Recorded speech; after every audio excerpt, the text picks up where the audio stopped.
चलिए start करते हैं।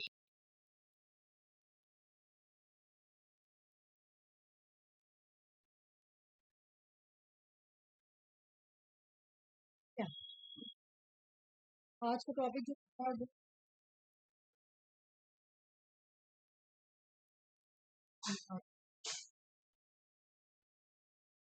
ये चलो यार कौन सा टॉपिक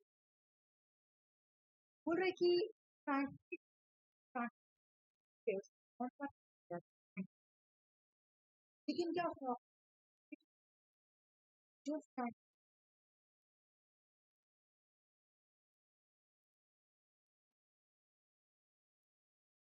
जो स्कूल है तो क्या इसको इसी नाम से सबसे पहले इसका ऑफिशियल नहीं था सबसे पहले इसका ऑफिशियल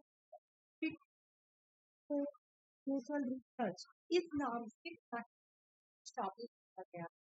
अच्छा मैं तुमको पहले जब पढ़ाई थी उसमें अभी शरारती थी मैं लिखी पेपर बन स्टार्ट किया तो वो एक आता नहीं है ना तो इस वजह से हटा दी हम सब नहीं करते इससे क्या होता है तो क्या additional हाँ मैं एक्स्ट्रा चीज को हटा दी लगा साधन नहीं इसलिए ठीक है सिर्फ कम टू द पॉइंट ठीक है वैसे जो एग्जाम में हमको लगा इम्पोर्टेंट है वही लाए ठीक है देखो रेड वाला जो है वो एग्जाम में होता है और याद भी करना वो वाला भी याद करना है ठीक है छोटा सा है याद हो जाएगा अभी याद ठीक है हाँ चलो स्टार्ट हाँ एक बार आप तुम मैं बोल देती क्लास में जैसे कि जैसे कोई क्लास नहीं किया था कब आज है मंडे का दिन हाँ मंडे कब आज हाँ मंडे के दिन कोई क्लास नहीं किया था तो मैं इसलिए बोल रही हूँ कि तुम लोग ये 3 पर्सन क्लास ठीक है तो मुझे रात में मॉर्निंग का पहले क्लास तो मुझे लगा या तो लक्ष्मी आ जाए या तो आरती कोई तो आई तुम लोग दोनों नहीं आई मैं तुम लोग को बेनिफिट दिलाने तो तुम लोग क्या करो अगर नहीं आना है ना तो आपस कर लो कम से कम एक आदमी जाके क्लास इससे क्या होगा कि क्लास ना तो ये एक दिन बैक मतलब हमारा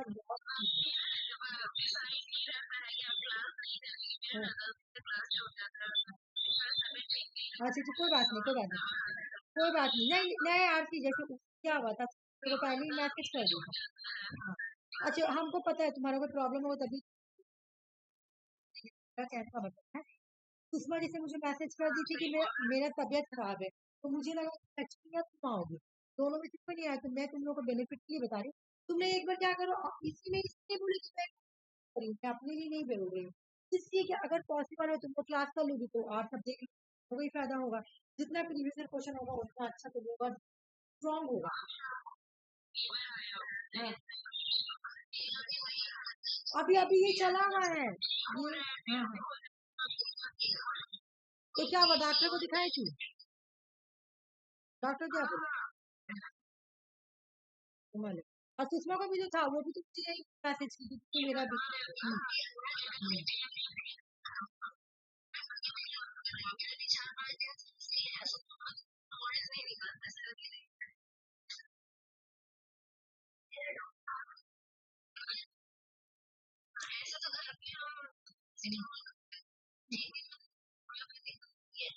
सुषमा तुम होम्योपैथी दवा खाती अच्छा कर और तो बॉडी पे कुछ नहीं लगता लेकिन आपने मेरा बॉडी तो इतना खराब हो गया ना खाई खाई कि मेरा क्या होता था थोड़ा सा चले तो मेरा तबीयत खराब हो थोड़ा सा कोई टेंशन तो मेरा तबीयत खराब हो जा रहा मतलब क्यों मैं वो सब दवा खाई ना तो जितना तुम सब दवा टेंशन किस चीज का एग्जाम का अरे नहीं टेंशन नहीं नहीं टेंशन मत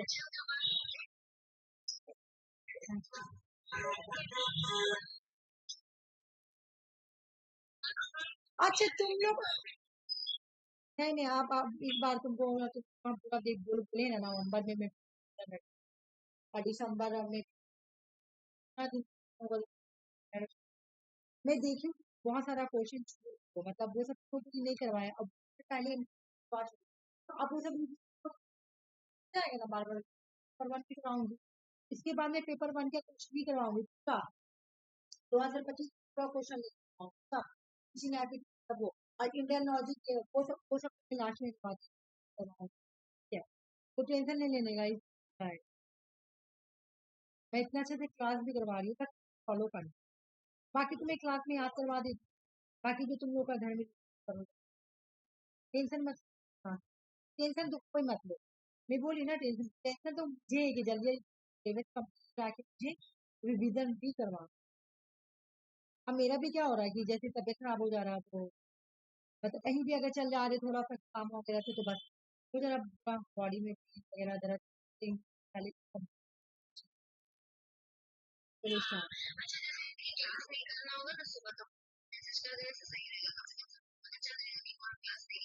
हाँ हाँ हाँ, ऐसे अगर कोई करेगा तो ठीक है, कोई नहीं करेगा।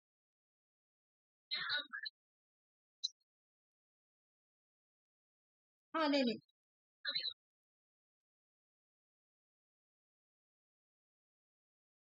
हाँ तुम तो बहुत अच्छा करती हो। ठीक है, देखो एक मेरी बात सुनो, अगर तुम्हें ज्वाइन नहीं कर पा रही कोई, सुषमा तो करती कंपलसरी, लक्ष्मी भी रहती है, राखी भी रहती है, आरती तो जैसे नहीं कर, जैसे आप ही नहीं करती और अंजलि नहीं करती, तो उनका रिस्पॉन्सिबिलिटी बनता है कि बट बस तुम लोग मॉर्निंग में उठो। तो देखो जैसे अगर आज वाला मैं क्लास डाल दी हूँ तो आज वाला देख, अगर ठीक है 7:30 बजे उठता है ना, तो अब मैं फ्रेश होगी तो देखो कि कल वाला क्लास आज कर लो, कल जो मॉर्निंग में क्लास हुआ वो कर लो आज कवर, फिर मैं डालूंगी तो कल वो मॉर्निंग में कर लेना, जब तुम उठो तब उसी टाइम कर लो। उठो तो सबसे पहले रूटीन बनाओ, जो नहीं कर रहा है क्लास में बोल रही है कि जो नहीं कर रहा, तो सबसे पहले बोलो कि मुझे वो क्लास करे। एक दिन तुम्हारा लेट हो, मुझे भी तो डालने में लेट हो जाता है। जैसे आज मैं डाल दी साथ में साथ, ठीक है। अब कभी कभी मैं डाल दी, कभी साथ में डाल दी, जो पहले डाला हुआ है उसको कर लो, ठीक है। नहीं डाला हुआ तो वेस्ट कर दो, ठीक है। तो ऐसे तुम लोग अपना क्लास कवर करो, पी वाई क्यू करना बहुत ही। और ऐसे तुम लोग अगर नहीं आओगे आदमी को कंपलसरी आते तो आप कर लेना, ठीक रहेगा, क्योंकि अब तुम लोगों को बहुत अच्छे से प्रिपरेशन करना। चलिए स्टार्ट करो, देखो क्या हो गया। सैटरडे को मैं भी ना सैटरडे को कहीं जाना, तो मैं सोच रही थी संडे को तो क्लास है, अभी कंफर्म नहीं है, अभी कंफर्म नहीं है, तो अभी कंफर्म नहीं है, जैसे मुझे जाना है, जैसे अपने बहन को लेकर जाना है, तो मुझे मेरी बहन बोली तो मैं बोली कि संडे हो क्लास, लेकिन अभी मेरी बहन कंफर्म नहीं की जाना है, तो हम अभी उनसे पहले पूछ लेंगे और उसके बाद में बता देंगे, ठीक है, कि संडे को जाना है। अगर नहीं सैटरडे को, हाँ, अगर मुझे सैटरडे को जाना हुआ मैं चली जाऊंगी आकर, कोई प्रॉब्लम तो नहीं हुआ किसी को, है ना। सब कोई फॉर्म भर लेना प्लीज, कुछ होना मत, लक्ष्मी भी भरना तुम, लक्ष्मी फॉर्म भरना, मैं बोल रही हूँ ना फॉर्म भरी, समझ में आएगा तुम कितना। हाँ बिल्कुल सब भरो, फॉर्म भरोगे तो समझ में आएगा ना पर कितना आया, कितना तक हम पहुंचे। हाँ नहीं नहीं नहीं नहीं नहीं, नहीं आरती बहुत ज्यादा तबीयत खराब है। अगर नहीं, ज्यादा तबीयत खराब हो गया, अरे हम यंग एज में तबीयत खराब हो रहा, बताओ क्या हो गया है? मेरा भी कभी कैसा तबीयत खराब होता है ना, कभी कभी कैसा तबीयत खराब होता है, हम बचेंगे। तो मुझे लगता है ना मेरा जो मतलब इम्पोर्टेंट इम्पोर्टेंट चीज है ना मुझे तब नहीं करते हैं कि अगर हम नहीं रहे तो माइंड चलने लगे, तो ऐसा लगता है कभी कभी अचानक तबीयत खराब हो जाता है, लाइक अब कुछ नहीं, ऐसा मेरा भी हो जाता है, लेकिन मेरा हम इम्यूनिटी कम है, लेकिन तुम्हारा क्यों हुआ? अगर किसी को कोई बीमारी हो रहा तो वो बीमारी छूट नहीं रहा, उसे दूसरा तीसरा चौथा। हाँ हाँ ठीक है, सही बोल रही है। नहीं मेरा पता, मेरा मैं बीमार कब से नहीं लिया, कोई वैक्सीन नहीं लिया। हाँ हाँ हाँ,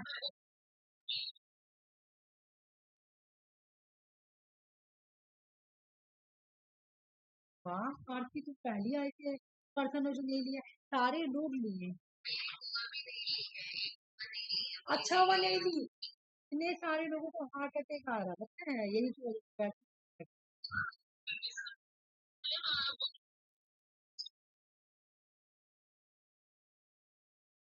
है हम लोग है एक बार जब काम दिखाने तो हम लोग लेकर गए, हम कंपलसरी कर दिया था, उसी टाइम कोविड आया हुआ था। और मेरे मेरे तबियत खराब उस टाइम से नहीं स्टार्ट हुआ, मेरा नेट का रिजल्ट था। और रात में 1 बजे निकला, मॉर्निंग में हम देखे मेरा गर्दन जैसा ऐसे थे। देखिए हाँ, इतना मेरे पहले भी निकला था एक बार तो, मतलब वो 2 साल पहले निकला, लेकिन उसके बाद फिर निकला। और उसके बाद जो back to back back to back नहीं लगा, और डॉक्टर तो बड़ा ऑपरेशन कहते सब ऑपरेशन करेंगे बॉडी, और इतना यंग लड़की बार बार operation। और तो बोला कि ठीक है अच्छा, हाँ 2 बार मैं मतलब 2 बार मेरा, तीसरा बार फिर हो गया। और जब तीसरा बार हम गया डॉक्टर को तो हैरत कर ऐसा नहीं होता है, एक बार होता है जनरल, बार हो गया जब पानी 3 बार हो गया। तो उसके बाद पहला वाला ऑपरेशन मेरा तो खराब कर दिया, वाला ऑपरेशन बची। तो फिर डॉक्टर बोला कि तुम अब ना मेडिसिन खाओ, मेडिसिन खाओ। जब मेडिसिन खा रहे मेरा आँख और मेरा पैर में चल नहीं पा रही रोशनी, तो फिर मेरा उसका ट्रीटमेंट चल रहा है, इधर ये चल रहा है उधर वो भी चल रहा है। मतलब आँख का दवा मेरे पैर का दवा चल रहा, और मेरा जो वाला, और वो दवा इतना डेंजर खाओगी ना, इतना डेंजर, बॉडी पूरा कमजोर हो जाएगा, नहीं जा पाओगी, लगेगा बॉडी में एक ऐसी क्लास क्लास सब मुश्किल। और अभी जब मेरा मेडिसिन बंद हुआ है ना, तो बॉडी पे effect चल पा रही, जाती हूँ थोड़ा सा बहुत जल्दी, टेंशन हुआ तो सारी।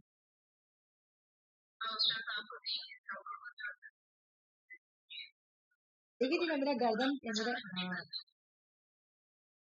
हाँ देखिए थी ना उसका गर्दन में बहुत, और पहला बार हुआ तो और बैंडेज पूरा काट दिया था, तो आधा गर्दन ही काट दिया था, तो ऐसा लगा था।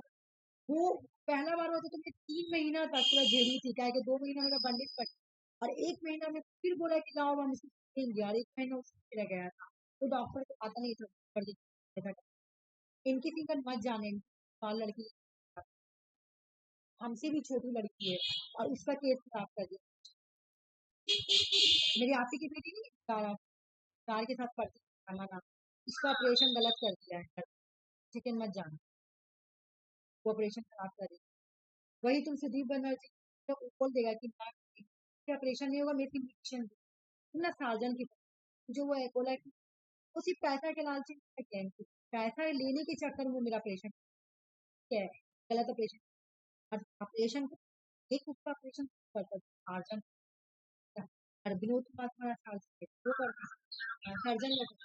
और अभी मुझे सुदीप बनर्जी चल रहा था तो नहीं मैं सर्जन को लेके आप नहीं मैं ऑपरेशन ऑपरेशन तो सर्जन ही करे, तो वही मैं बोल रही आ जा तो हाँ ना, तो फिर क्या हुआ, नाक का ऑपरेशन हो गया, नाक में कुछ नहीं हुआ था, सिर्फ पैसा बनाने की, छोड़े जल्दी चलो वहाँ क्या, फिर कितना देर हो गया, कितना जल्दी जल्दी क्या पा रहा हूँ। हाँ तो मैं क्या बोल रही थी, जैसे activity 90 institution of social research के नाम से कौन है, कार्ल कार्ल सॉरी कार्ल ग्रनबर्ग ना, कार्ल ग्रनबर्ग फाउंडर के फ्रैंक, बाद में मार्क और काइमर जो है इसके डायरेक्टर बने, ठीक है ना। 1930 में पहली बार ये तो डायरेक्टर बन गए, फिर डायरेक्टर बनने के बाद ये जो इथिकल थ्योरी का वर्ड किया, इथिकल थ्योरी को फाइन प्रैक्टिस के अंदर वो थे मार्क्स, ठीक है। बोले कि मार्क्स प्राइमर जो है कि 1937 में क्रिटिकल थ्योरी फाइन कर, ठीक है, समझ में आ गया? तो ये क्रिटिकल थ्योरी है क्या, मुझे यहाँ पे क्या बात है कि मार्क्स प्राइमर क्या था, फाइन कर, एम क्या था, फैक्ट्री पर एम क्या था, जो आया था बस क्या, sought to develop by revising market idea, मतलब कि जो फैक्ट है ना, ये जो fact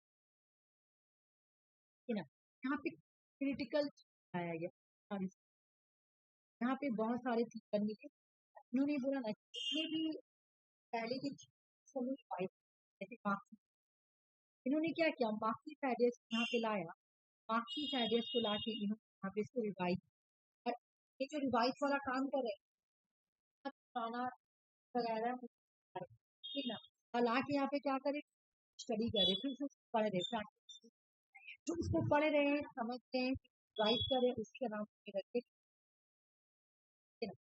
This involved introducing two philosopher methods effective to better address complexity of the modern text.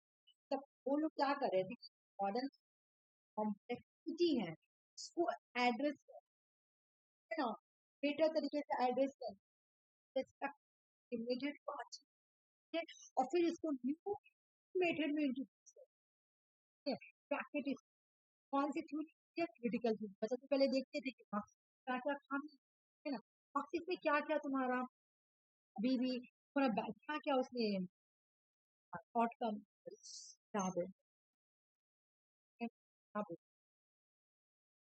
Marxist में क्या क्या अभी भी रह गया है, ठीक अभी भी बचा हुआ, तो क्या करना, ये सब आगे देखते थे प्रैक्टिस, जब ये है, और इस प्रैक्टिस स्कूल के अंदर हमारा कोई भी मार्क्सिस्ट है, मार्क्स यहाँ पे लिया है, लिया आकर यहाँ पे स्टडी, तो देख रहे इसमें क्या क्या बेनिफिट था, क्या इसका मीनिंग है, क्या डिमीनिंग है, सॉरी क्या मीनिंग है, क्या डिमीनिंग है, क्या शॉर्ट फॉर्म्स है, ये सब देखेंगे और उसके बाद इसको डिवाइड, ठीक है, ठीक है, बोलेंगे क्रिटिकल।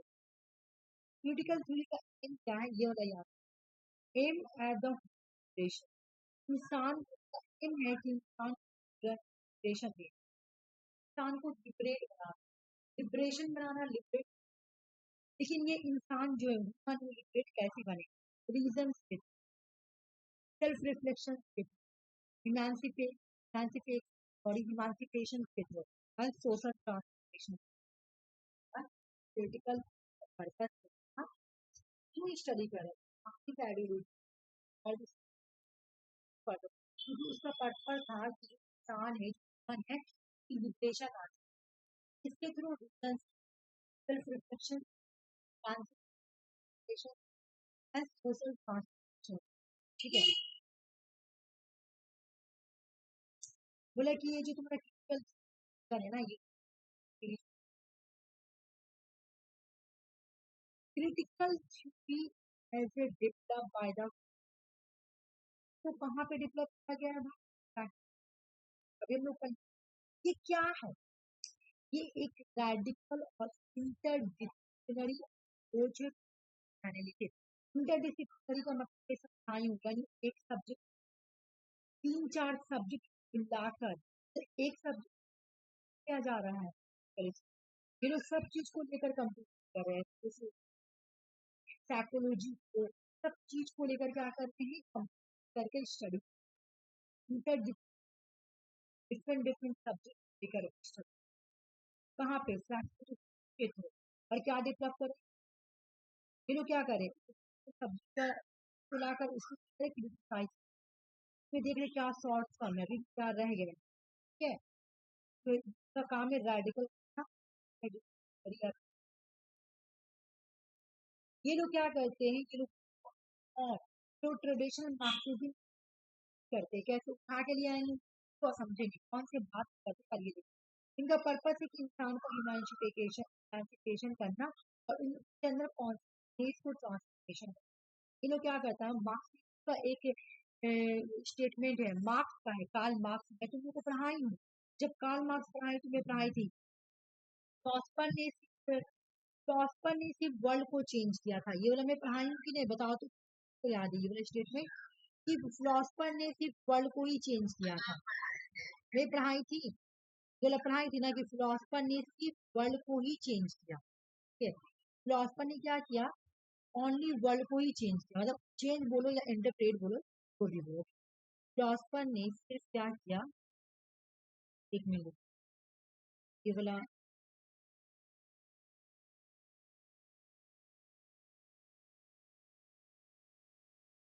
हाँ, मैं समझा रही हूँ, बोला गया है कि फिलोसफर ने क्या किया, सिर्फ वर्ल्ड को चेंज किया, ये कार्ल मार्क्स, मैं यहाँ पे कार्ल मार्क्स बोल,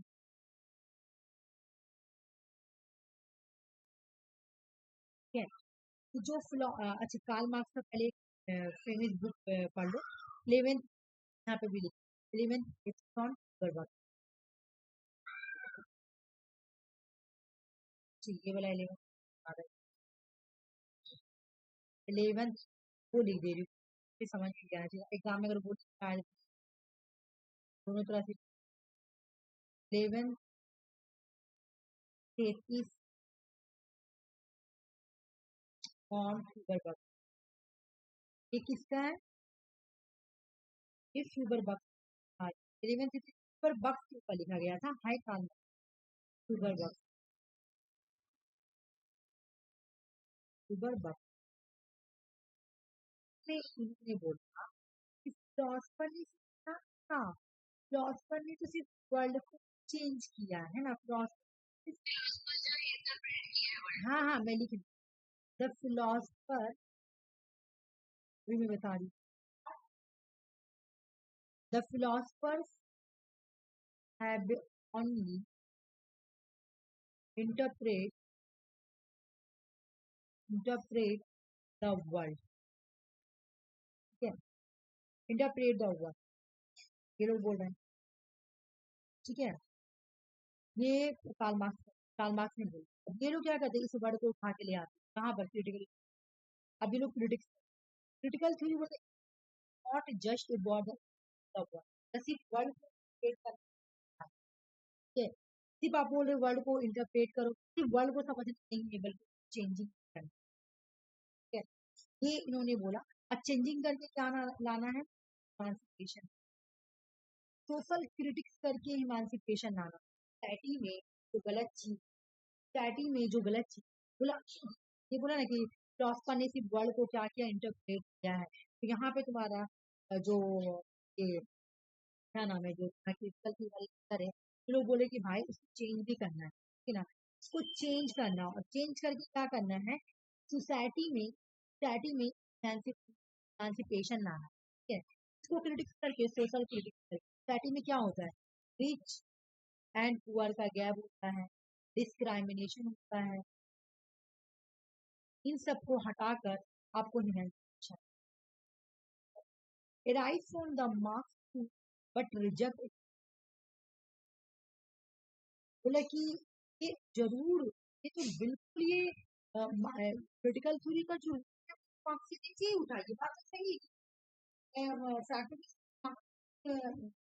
मार्क्सिज्म की थ्योरी उठा के क्रिटिसाइज करते हैं, और भी बहुत सारे सब्जेक्ट करते हैं, लेकिन मेन का रूट जो रहता है वो मार्क्सिज्म रहता है, ठीक है ना। लेकिन ये लोग इकोनॉमिक डिटरमिनिज्म जज करते हैं, बोलते हैं कि हाँ भाई, मार्क्सिज्म को मैं क्रिटिसाइज कर रहा हूँ, क्या बोल रहा है, क्रिटिकल बोल रहा है कि ठीक है मार्क्सिज्म ने गलत बोला, सिर्फ वर्ल्ड को इंटरप्रेट करना, ये बिल्कुल ये सही गलत बात है। उन्होंने बोला यहाँ पे मैं मार्क्सिज्म क्रिटिसाइज करूंगा, लेकिन मैं इकोनॉमिक डिटरमिनिज्म की रिजेक्ट कर क्रिटिकल थ्योरी का में, क्योंकि इनका जो रूट है, क्रिटिकल थ्योरी का रूट कहाँ है, मार्क्सिज्म ही निकला है, ठीक है ना। वो लोग मार्क्सिज्म को ले जाके फैक्ट्री से ही उसको मॉडिफाई करते हैं, ठीक है ना, उसको क्या बोला था, रिवाइज कर। ठीक है, रूट तो देखने को आपको मार्क्सिस्ट की, तो क्या करेंगे, जब भी करेंगे इकोनॉमिक डिटर्मिनिज्म। ये भी तुम्हारे मार्क्सिस्ट वाले हैं, वो क्या करते हैं, तो कैपिटलिज्म को decide। और ये जो क्रिटिकल वाले हैं ना, ये कंबाइंड स्टडी करते हैं, फिलोसफी को ले लेंगे साथ में, सोशल साइंस को भी ले लेंगे। अभी मैं क्या बोली, स्टडी इंटरडिसिप्लिनरी समझ, ये कंबाइंड स्टडी करता और साथ में साथ में मिलकर स्टडी। ये लोग चैलेंज करते हैं जो एग्जिस्ट पावर स्ट्रक्चर या एडोलूशन, तो एग्जिस्टिंग पावर जो एडोलूशन ना हो, उसको ये लोग क्रिटिसाइज। मतलब अगर तुम आयन में पढ़े हो क्या, उसके बाद बोला कि मार्क्स और मायर जो, मार्क्स और कायमायर जो है, इन्होंने ही तो ऑन किया। ठीक है, देखो यहाँ पे एक बात क्या थी, क्या समझ, क्रिटिकल थी आई थी, क्रिटिकल थी आई थी सोसाइटी में इमेंसिपेशन आ जाए, ठीक है ना। और उसके बाद ये क्या करती है, इंटर मेन चीज हमारी के बारे में ये क्या करती है, इंटर। और देखो यहाँ पे मैं लिख, पर्पस क्या था, emancipation, social transformation. Social transformation कब होगा? एमेंसिपेशन आएगा, ये तुम्हारा डिस्क्रिमिनेशन डिस्क्रिमिनेशन आएगा, इमेंसिपेशन होगा, सोशल ट्रांसफॉर्मेशन। इससे क्या है, प्रॉब्लम का पर्पस था ये सब जो रेड वाला है, बाकी और इसमें कुछ नहीं पड़ा। क्रिटिकल थिंग्स जो है वो क्या कहते हैं, और वो ट्रेडिशनल मार्क्स वो क्या चाहता है कि क्रिटिकल मार्क्स का जो बना वहाँ पे कोटेशन लिखा हुआ था, वास्तव में चेंज किया है तो वही को लाकर मॉडिफाई इसी के अकॉर्डिंग तो नहीं बोला सोसाइटी तो सोसाइटी में बताएंगे। और ये चूंकि इसका रूट मार्क्सिट है, तो ये भी क्या करेगा, इसको रिजेक्ट करेगा। ये जब स्टडी करता है तो डिफरेंट स्टडी, ये एग्जिस्टिंग ऑर्डर जो है, जो स्ट्रक्चर है, जो आइडियोलॉजी है, मान लो जब मार्क्सिट आया होगा तो या फिर आइडियोलॉजी बाहर को गया तो हाँ लिबरलिज्म क्या है, लिबरलिज्म क्या था, एग्जिस्टिंग ऑर्डर था तो क्या थी आइडियोलॉजी, लिबरलिज्म भी क्रिटिसाइज करी, मतलब ये एग्जिस्टिंग ऑर्डर को क्रिटिसाइज। उसके बाद मार्क्स प्राइमर जो है वो क्रिटिकल को सॉल्व करने के बहुत वर्ड को पॉइंट किया था, तो यही। और देखो भाई ये वाला पी वाई की क्वेश्चन अगला वाई में क्वेश्चन था। चलो एक एक करके बात करेंगे। फर्स्ट जनरेशन में जो हमारा ये जनरेशन, फर्स्ट जनरेशन में जो था वो मार्क्स और काइमर था, फिर देखो फेडोरो एडमिरो था, हर्बर्ट मार्क्स था और वाल्टर बेंजामिन। अब जिसका जिसका इम्पोर्टेंट पढ़ेंगे खाली फेडोरो एडमिरो, Herbert Marx, Walter Benjamin, first generation. ये लोग क्या करते हैं, सेकंड जनरेशन में सिर्फ एक ही पर्सन आता है जिसमें हमारा जूलियन हर्बन, सॉरी जूलियन हर्बन मार्क्स, ठीक है। और थर्ड जनरेशन में कौन कौन आता है, सबसे पहला टीचर जो है रॉबर्ट, उसके बाद एंड्रू, उसके बाद एक्स अनेक, पीला बिन हदी, नैन्सी फ्रैशर, थर्ड जनरेशन। और जो एक एक करके हम लोग पढ़ते बोले कि फेरो हेब्रो एडपेरो है, ये दोनों तो नहीं आई, अब मैं अगली बार भी करवाऊँ ऑथोरिटेरियन। अच्छा ये सब तो आया हुआ था तो थोड़ा बोलेगा माइंड में नहीं, ये मैं अगली बार भी था, ये तो ये वाला जो ये चलिए अगली बार के। और मैं देख रही हूँ कि ये वाला बुक आया हुआ, ठीक है 2025 में बोल रही हूँ। अगला बार में जब जून में ही मैं क्वेश्चन देख, हाँ हाँ आया हुआ जून में ही, मतलब इस बार तुम्हारा अच्छा क्वेश्चन आया, ठीक है।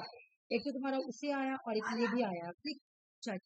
इसमें से ये ऑथोरिटेरियन पर्सन, तो तुम लोग में मैं यही पढ़ाई थी, यही पीरियड दिखा पर मतलब तो ये वाला भी अगले बार वाला है, और ये वाला भी अगला बार में जब तुम लोग हमारी एक बार भी नहीं, तो अभी मैं बोल रही थी अगले बार में पढ़ा रही थी थोड़े लेकिन आ गया डाल रखते हैं, ठीक है। इस बार आया ऑथोरिटेरियन पर्सन। देखो मैं बोल रही हूँ ना कि आपके माइंड से यूज आता है पढ़ाई पढ़ाई थी, तो अगर पक्का रिवीजन पक्का पूरा हर चीज याद कर लोगी ना ठीक है, तो तुम अच्छे से याद करके जाओ, मैं छोटा बना के लाई ज्यादा बर्डन। द ऑथोरिटेरियन पर्सनैलिटी किसकी बुक है, एडोनोरो की, कब की है 90, ये नहीं आई लेकिन फिर मोरेलिया, मोरेलिया बुक कब की 90, नेगेटिव डायलेक्ट ये 96 अडोनो, 3 बुक अडोनो, द ऑथोरिटेरियन पर्सनैलिटी, लिया, और उसके बाद नेगेटिव डायलेटिक, ये सारी बुक अडोर्नो है। अगली बार मुझे याद है सारी एक बार भी, लेकिन मैं तुम लोगों को फिर पढ़ाई, ठीक है, तुम लोग पढ़ी तो ये एग्जाम में इंडिविजुअल आया है, बस पूछा गया है कि ऑडिटरी के पास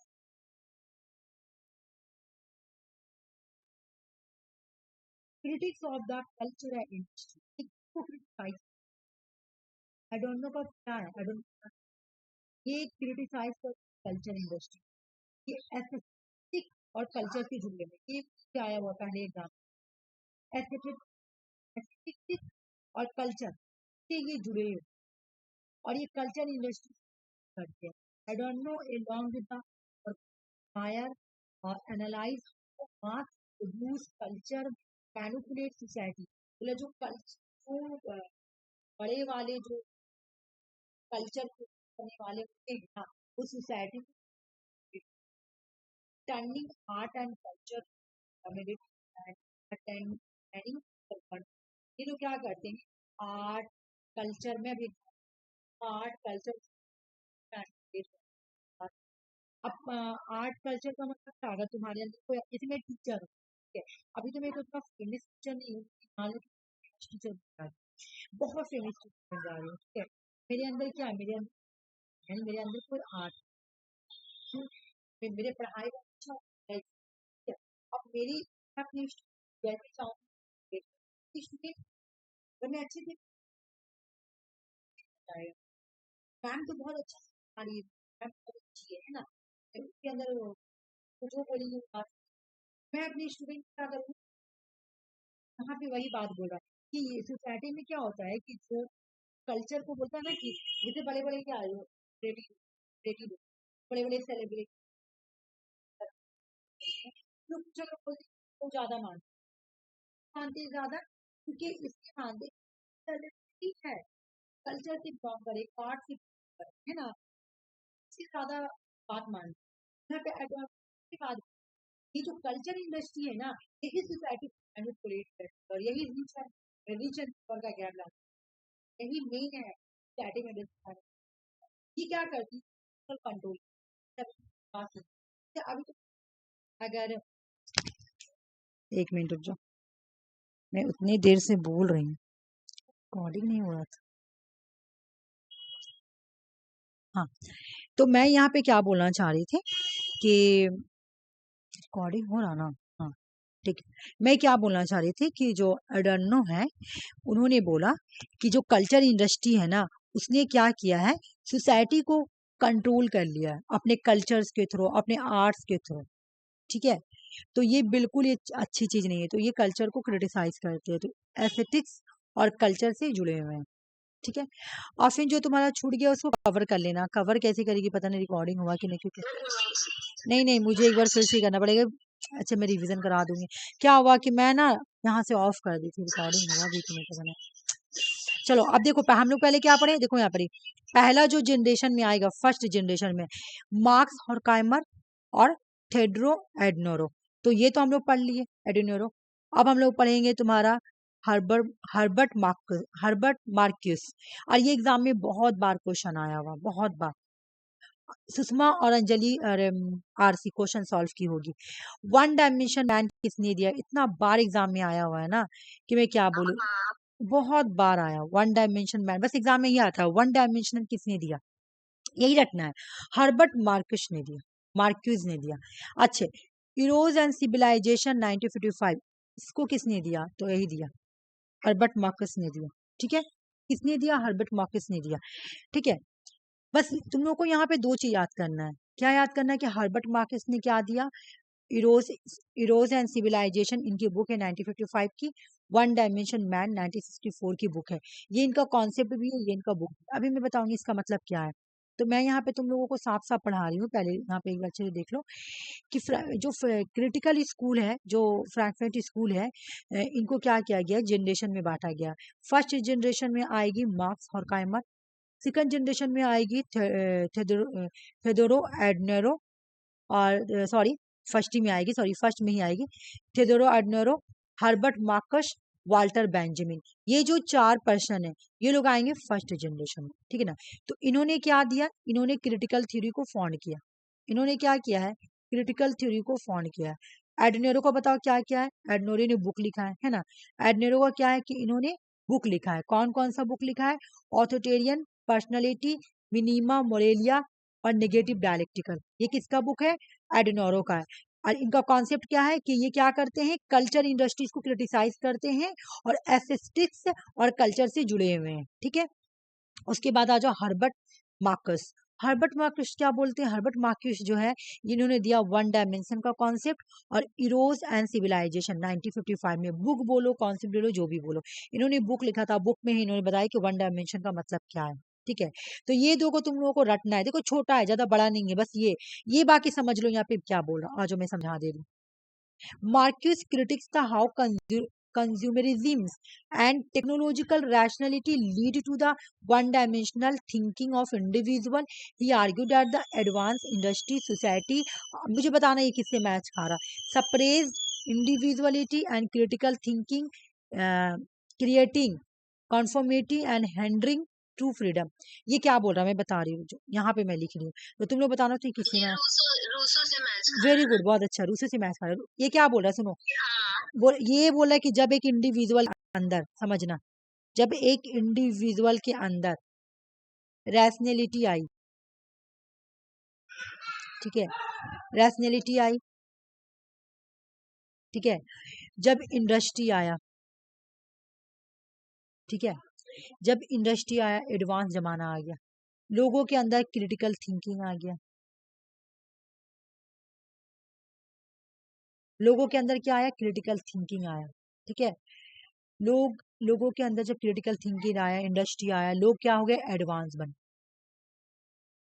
जब लोग एडवांस बने ना, तो इंसान, मैन जो है ना, मैन वो वन डायमेंशन बन के रह गया, वन डायमेंशनल मैन बन के रह गया। इंसान जो है वन डायमेंशनल, अब मैं इसका मतलब समझा रही हूँ, वन डायमेंशनल मैन बन के रह गया इंसान।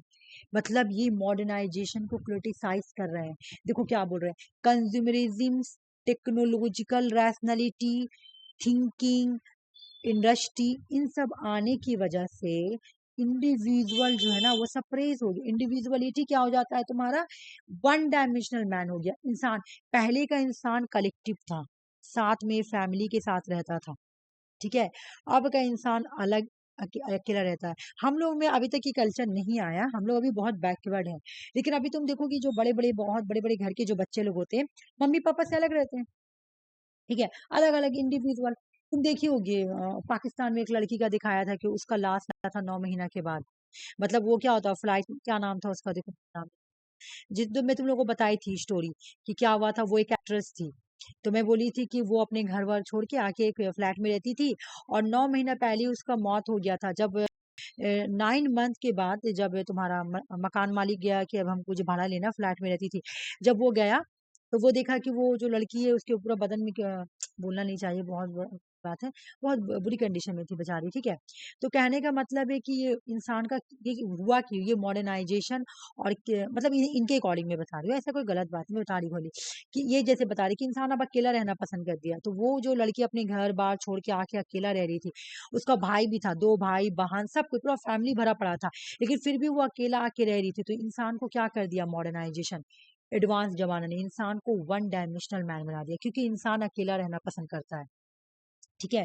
इंसान को आजकल अकेला रहना अच्छा लगता है, इसलिए इंसान बस अपने आप के बारे में सोचता है और इंसान वन डायमेंशनल बन गया है। पहले इंसान कलेक्टिविज्म था, सबके साथ रहना पसंद करता था, लेकिन आज का इंसान अकेला रहना पसंद करता है, ठीक है। किसी का अच्छे, एक और मेरी बात सुनो, आज के इंसान के लाइफ में अगर कोई किसी का मम्मी पापा इंटरफेयर करते तो बहुत बुरा लगता है। हम लोग तो बहुत बैकवर्ड में आ गए, जो बड़ा बड़ा होता है। आजकल का बच्चा लोग में अगर कोई जैसे कुछ बोला जा रहा है तो बहुत ही एग्रेसिव हो जाएगा कि मेरे लाइफ में इंटरफेयर मत कीजिए, मेरे ये में मत कीजिए। तो इस तरह से लाइफ हो गया, क्यों, वो एडवांस टेक्नोलॉजी की वजह से ना। तो ये वही बात बोल रहे हैं कि एडवांस टेक्नोलॉजी की वजह से इंसान वन डायमेंशनल मैन हो गया। इरोज एंड सिविलाइजेशन ये छोड़ दो, ये उतना ही है। ऐसे यहाँ पे मैं बता दे रही हूँ, ये जो बुक है ना, ये दो कंबाइन को इन्होंने मिलाया है। जैसे एक मार्क्सिस्ट था, ठीक है, और एक था फ्रीडेन। ठीक है। तो यहाँ पे इनके थ्रू थ्रू ही एक्सप्लोर किया है मार्कस ने, और इन दोनों के बारे में ही इस बुक में लिखा है, और बताया कि किस तरह से जो सिविलाइजेशन है वो इरोज हो रहा है, खत्म हो रहा है।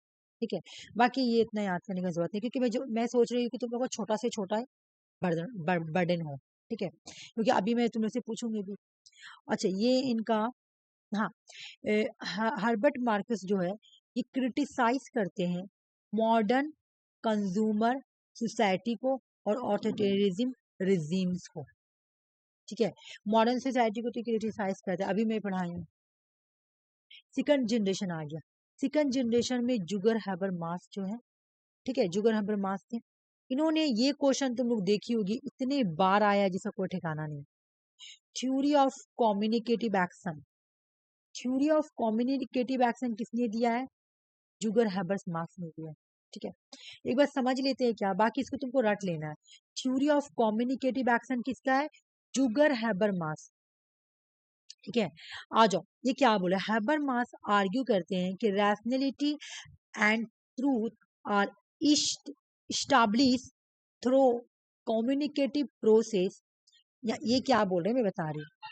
बोले कि आजकल आजकल रैशनैलिटी और ट्रूथ को कैसे स्टैब्लिश किया जा सकता है? कम्युनिकेशन प्रोसेस के थ्रू। बोला अगर तुमको रैशनैलिटी को स्टैब्लिश करना है, ठीक है, अगर रैशनैलिटी को स्टैब्लिश करना है, ठीक है, या तुमको ट्रूथ को स्टैब्लिश करना, अभी मैं बता रही हूँ, तो ये तुम्हारा कम्युनिकेशन के थ्रू ही हो सकता है। अब मैं बता रही हूँ, सुनो। तुम देखी हो कभी दो लोगों के बीच, जैसे बोला यहाँ पे कि ये फोकस करते हैं कि डायलॉग इंपॉर्टेंट हो चाहिए, डिस्कोर्स, कॉन्सियसनेस। अभी मैं इसका मतलब समझा रही हूँ, समझो। देखो, कहने का मतलब है कि ए और बी है, ए बी और सी है। ठीक है, इन लोग में बात नहीं है, इन दोनों में बात नहीं है। ए सी को बोल रहा कोई काम और सी जाके बी को बता रहा, इन लोग में दोनों में टेंशन और बढ़ जाएगा। ठीक है, मैं बता रही थी, ए जो सी को बता, ऐसा होता है तुम लोगों के लाइफ में, ऐसा हुआ होगा कभी ना कभी।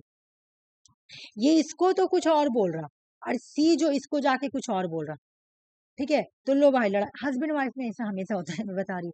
अभी नहीं, पहले जमाना का मूवी में मैं देखी थी। पहले जमाने में फोन वोन होता नहीं था, हस्बैंड वाइफ में लड़ाई है, बीच में एक होता है, लड़ाई लगाने वाला, सी रख लो। ठीक है, क्योंकि इन लोग दोनों हस्बैंड वाइफ या फिर एक्ट मूवी में जो मेन लीड होते हैं, एक्ट्रेस और एक्ट्रेस, इन लोग दोनों के बीच में कोई बीच में रहेगा। ठीक है, अब वो इधर का बात उधर करेगा। अब इन लोगों में मिसअंडरस्टैंडिंग क्यों हो रहा है? क्योंकि ये लोग सामने आके कम्युनिकेट नहीं कर रहे हैं। जिस दिन ये लोग आके सामने कम्युनिकेट करेंगे, इन लोगों का जो भी मिसअंडरस्टैंडिंग है वो खत्म हो जाएगा।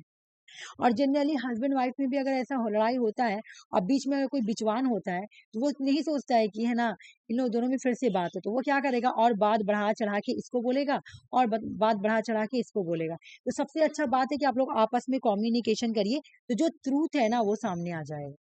तो वही यहाँ पर ये बोल रहे हैं जुगन हबरमास कि अगर आपको ट्रूथ को समझना है और रैशनैलिटी को स्टैब्लिश करना है, तो वो कम्युनिकेटिव प्रोसेस के थ्रू हो जाएगा। और ये जो कम्युनिकेटिव एक्शन है, ये बोलता है डायलॉग करने के लिए। डायलॉग करने के लिए मतलब क्या?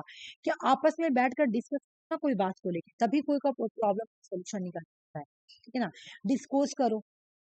ठीक है, और ये बोल रहा है कि यहाँ ये कहाँ क्रिएट होगा? रैशनैलिटी और डेमोक्रेटिक सोसाइटी में क्रिएट हो जाएगा। मतलब यहाँ पे ये डायरेक्ट क्या बात बोल रहे हैं, मेन बात क्या बोल रहे हैं कि कम्युनिकेशन एक्शन करना बहुत जरूरी है हर काम के लिए। ठीक है, अगर मुझे सोसाइटी में चेंज लाना है, तो मुझे सोसाइटी में चेंज लाने के लिए कम्युनिकेटिव एक्शन लाना पड़ेगा पहले, उसके बाद ही सोसाइटी चेंज होगा, उसके बाद ही सोसाइटी में आपको इमेंसिपेशन देखने को मिलेगा। ठीक है, तभी लोगों में रैशनैलिटी आएगी, तभी लोगों में इमेंसिपेशन आएगा, लोगों को समझ में आएगा ना कि हाँ मेरे साथ डिस्क्रिमिनेशन हो रहा। ठीक है, तुम कभी कभी किसी के जैसे मैं तुम लोगों को हमेशा बोलती हूँ ओबीसी बना लो, तो मैं तुम लोगों को जितना बताती हूँ तुम लोगों को उतना नहीं समझ में आता, लेकिन तुम जाके खुद से पता करोगी अगर कोर्ट में, ठीक है, तो जाके खुद से पता करोगी कोर्ट में, तो तुम्हारा वो फॉर्म बन जाएगा। आज मैं गई थी, तुम लोगों को बता रही हूँ, रुक जाओ, बात क्या हुआ था। मैं गई अपने लिए, लेकिन वहां पे एक आया था लड़का बताने के लिए, बोला कि अगर कोई लाके हमको कोई अगर जैसे दलील देता है ना घर का लाके 1992 का, तो उसका फॉरन बन जाएगा ओबीसी। ठीक है, और तुम लोग को ये लिखना पड़ेगा कि मेरा नेट का एग्जाम निकला, मुझे जल्दी दीजिए बनाकर। एक एप्लीकेशन निकला न्यू न्यू फॉर्म के लिए। हम जिसका नहीं उसी के बारे में मैं बता रही हूँ। मेरा तो बोला है कि मेरा तो प्रॉब्लम दे रहा ना, घर नहीं। देखो दलील नहीं है तो मैं एक ऐसा मतलब मेरा में ऐसा एक मतलब 10% मुझको एक आदमी बोला कि ऐसा करो तो शायद हो सकता है, क्योंकि मेरा तो खुद का घर नहीं है, हम लोग तो रेंट पे रहते हैं। तो मेरा तो मैं कहाँ से दूंगी, तो मुझे भी बोला गया कि चूंकि तुम्हारा 2017 का, मेरा 17-18 का बना हुआ है ना, हाँ तब का बना हुआ है, तो मेरा भी मेरा डिजिटल है, मेरा ओबीसी डिजिटल है, मेरे को सिर्फ थोड़ा सा मॉडिफाई कराना पड़ता है, बाकी और कुछ नहीं। लेकिन मेरा वहां पे बर्धमान लिखा हुआ है, ठीक है। तो उसके लिए मुझे ना वहां पर भी मांग रहा दलील कि तुमको ना 1992 का दलील देना होगा। तो मुझे वहां पे एक आदमी बोला कि तुम दलील मत दो, अगर तुम्हारे पापा का या किसी का भी 1992 का ये होगा, मैं बता रही हूँ, वोटर कार्ड होगा वेस्ट बंगाल का, या वेस्ट बंगाल का बैंक का ये होगा, क्या नाम है, बैंक से बैंक का जो खाता होता है, हाँ बैंक का खाता होगा, कुछ भी ऐसा प्रूफ जो 1992 का है, तो वो देखा देखो हो जाएगा। तुमको प्रूफ ही नहीं चाहिए ना, तो ये प्रूफ लो। आज तो मैं बहुत बोली, हमारा घर कहाँ से लाएंगे, बैकवर्ड है तो फिर घर कहाँ से लाएंगे, घर दीजिए आप लोग। हाँ तो वो आदमी थोड़ा मेरे पे गुस्सा भी हो गया। हाँ नहीं तो तुम जाके वहां पे बात करो, आरसी पता है थोड़ा सा ना गुस्सा होके बोलना, तब जाके मेरे प्रीति का नहीं जमा ले रहा था, मैं तो अपना नहीं भरी, अभी मैं फॉर्म भरूंगी तब जाऊंगी, उसका नहीं ले रहा था। नहीं खुल गया आज, आज खुल गया, आज खुल गया। आप प्रीति का पता है, उसका तो न्यू बना हुआ ना, उसका 23 का बना हुआ है, तो उसको भी मॉडिफाई कराना पड़ेगा। जिसका 25 से बना हुआ है, प्रीति का रिसेंट का बना हुआ, लेकिन जिसका 25 से बना हुआ उसको मॉडिफाई नहीं करना है, जिसका 25 से पहले का बना उसको मॉडिफाई करना पड़ेगा। तो मेरा प्रीति का कुछ नहीं है, खाली बस जाके खाली जमा करना है, उसका सब चीजें पश्चिम बरदाना वगैरह सब लिखा हुआ। तो नहीं ले रहा था जमा, हम आपको लेना पड़ेगा, तो हम नहीं लेंगे, हम लोग क्यों नहीं लीजिएगा, बोले कहा तुम लोग यहाँ दलील नहीं है। हमें जब ओबीसी में, ओबीसी मतलब क्या, बैकवर्ड, तो हम लोग बैकवर्ड नहीं, तो तुम लोग का प्रूफ है कि तुम लोग यहाँ से आई हो सके तुम लोग कहीं और से आई होगी। हम आपको दे रहे ना, राशन कार्ड दे रहे 1992 का, उसके बाद हम आपको बैंक का कार्ड दे रहे हैं, उसके बाद हम आधार कार्ड दे रहे हैं वेस्ट बंगाल का, ये सब देखिए। तब बोला ठीक है हम रख ले रहे, नहीं होगा तो हमको नहीं जिम्मेदारी, हम आपका जमा करने से मतलब जमा फिर नहीं करेगा, हम फिर दूसरा हाथ कंडा अपनाएंगे, वो तो हम जाके बहुत चिल्ला चिल्ली करेंगे। वो आदमी मेरे पे गुस्सा भी हो गया था, मेरे बहन कुछ नहीं हुई। प्रीति का जमा कर दिया।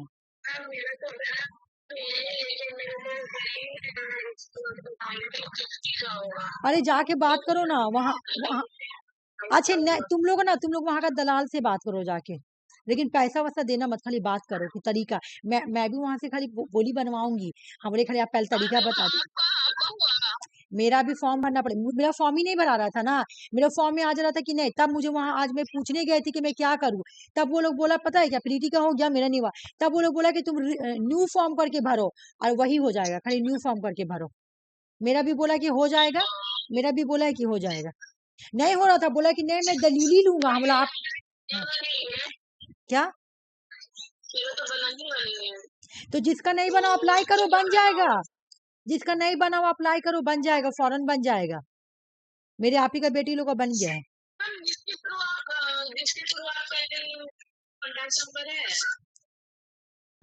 मतलब नहीं समझी, जो बनाता वो बोलो। हाँ मैं तुमको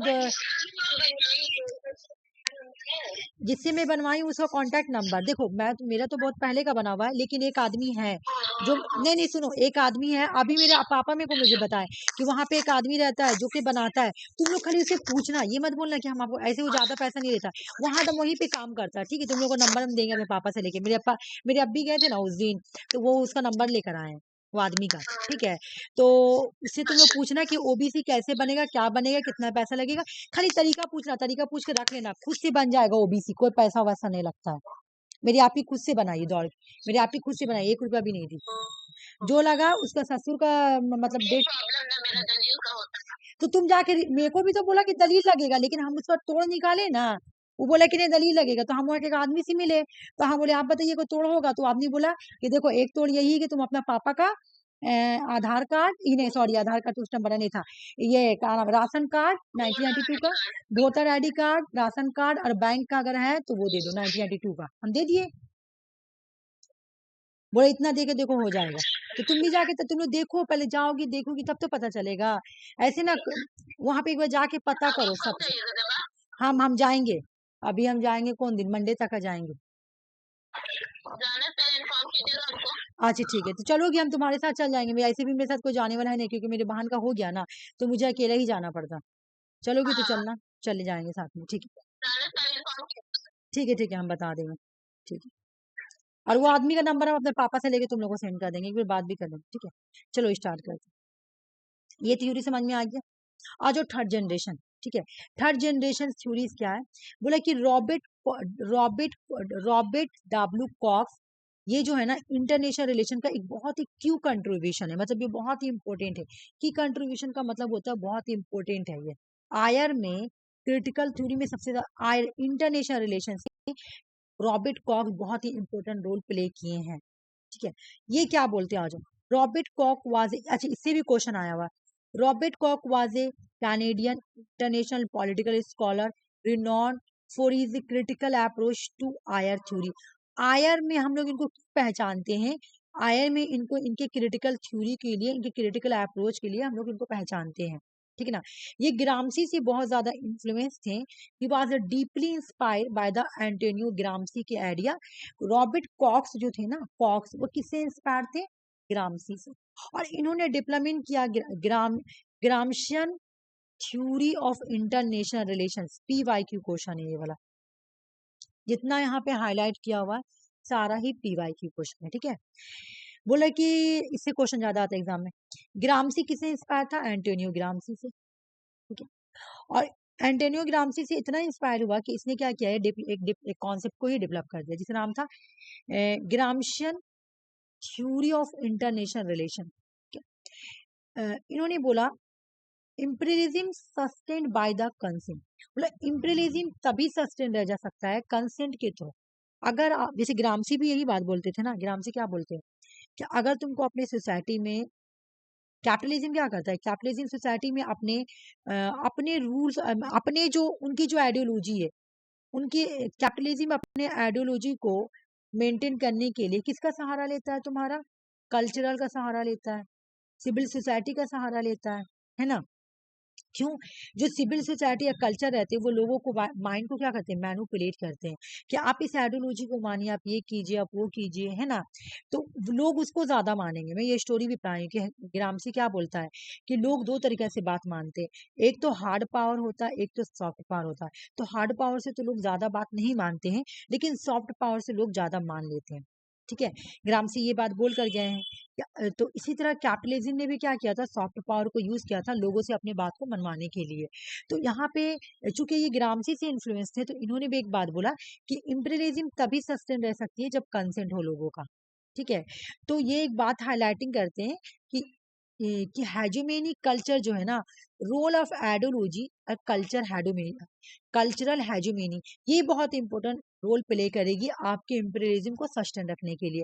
मान लो सोसाइटी में अगर कोई आइडियोलॉजी है, ठीक है ना, बोले कोई भी किसी भी तरह का आइडियोलॉजी है, और आप अगर चाहते हैं कि वो आइडियोलॉजी सोसाइटी में डोमिनेशन बन जाए, तो वो कैसे बनेगा, वो कैसे बनेगा, वो कैसे हेजोमेनी स्टेटस पाएगा, आप कल्चर के थ्रू करवा सकते हैं।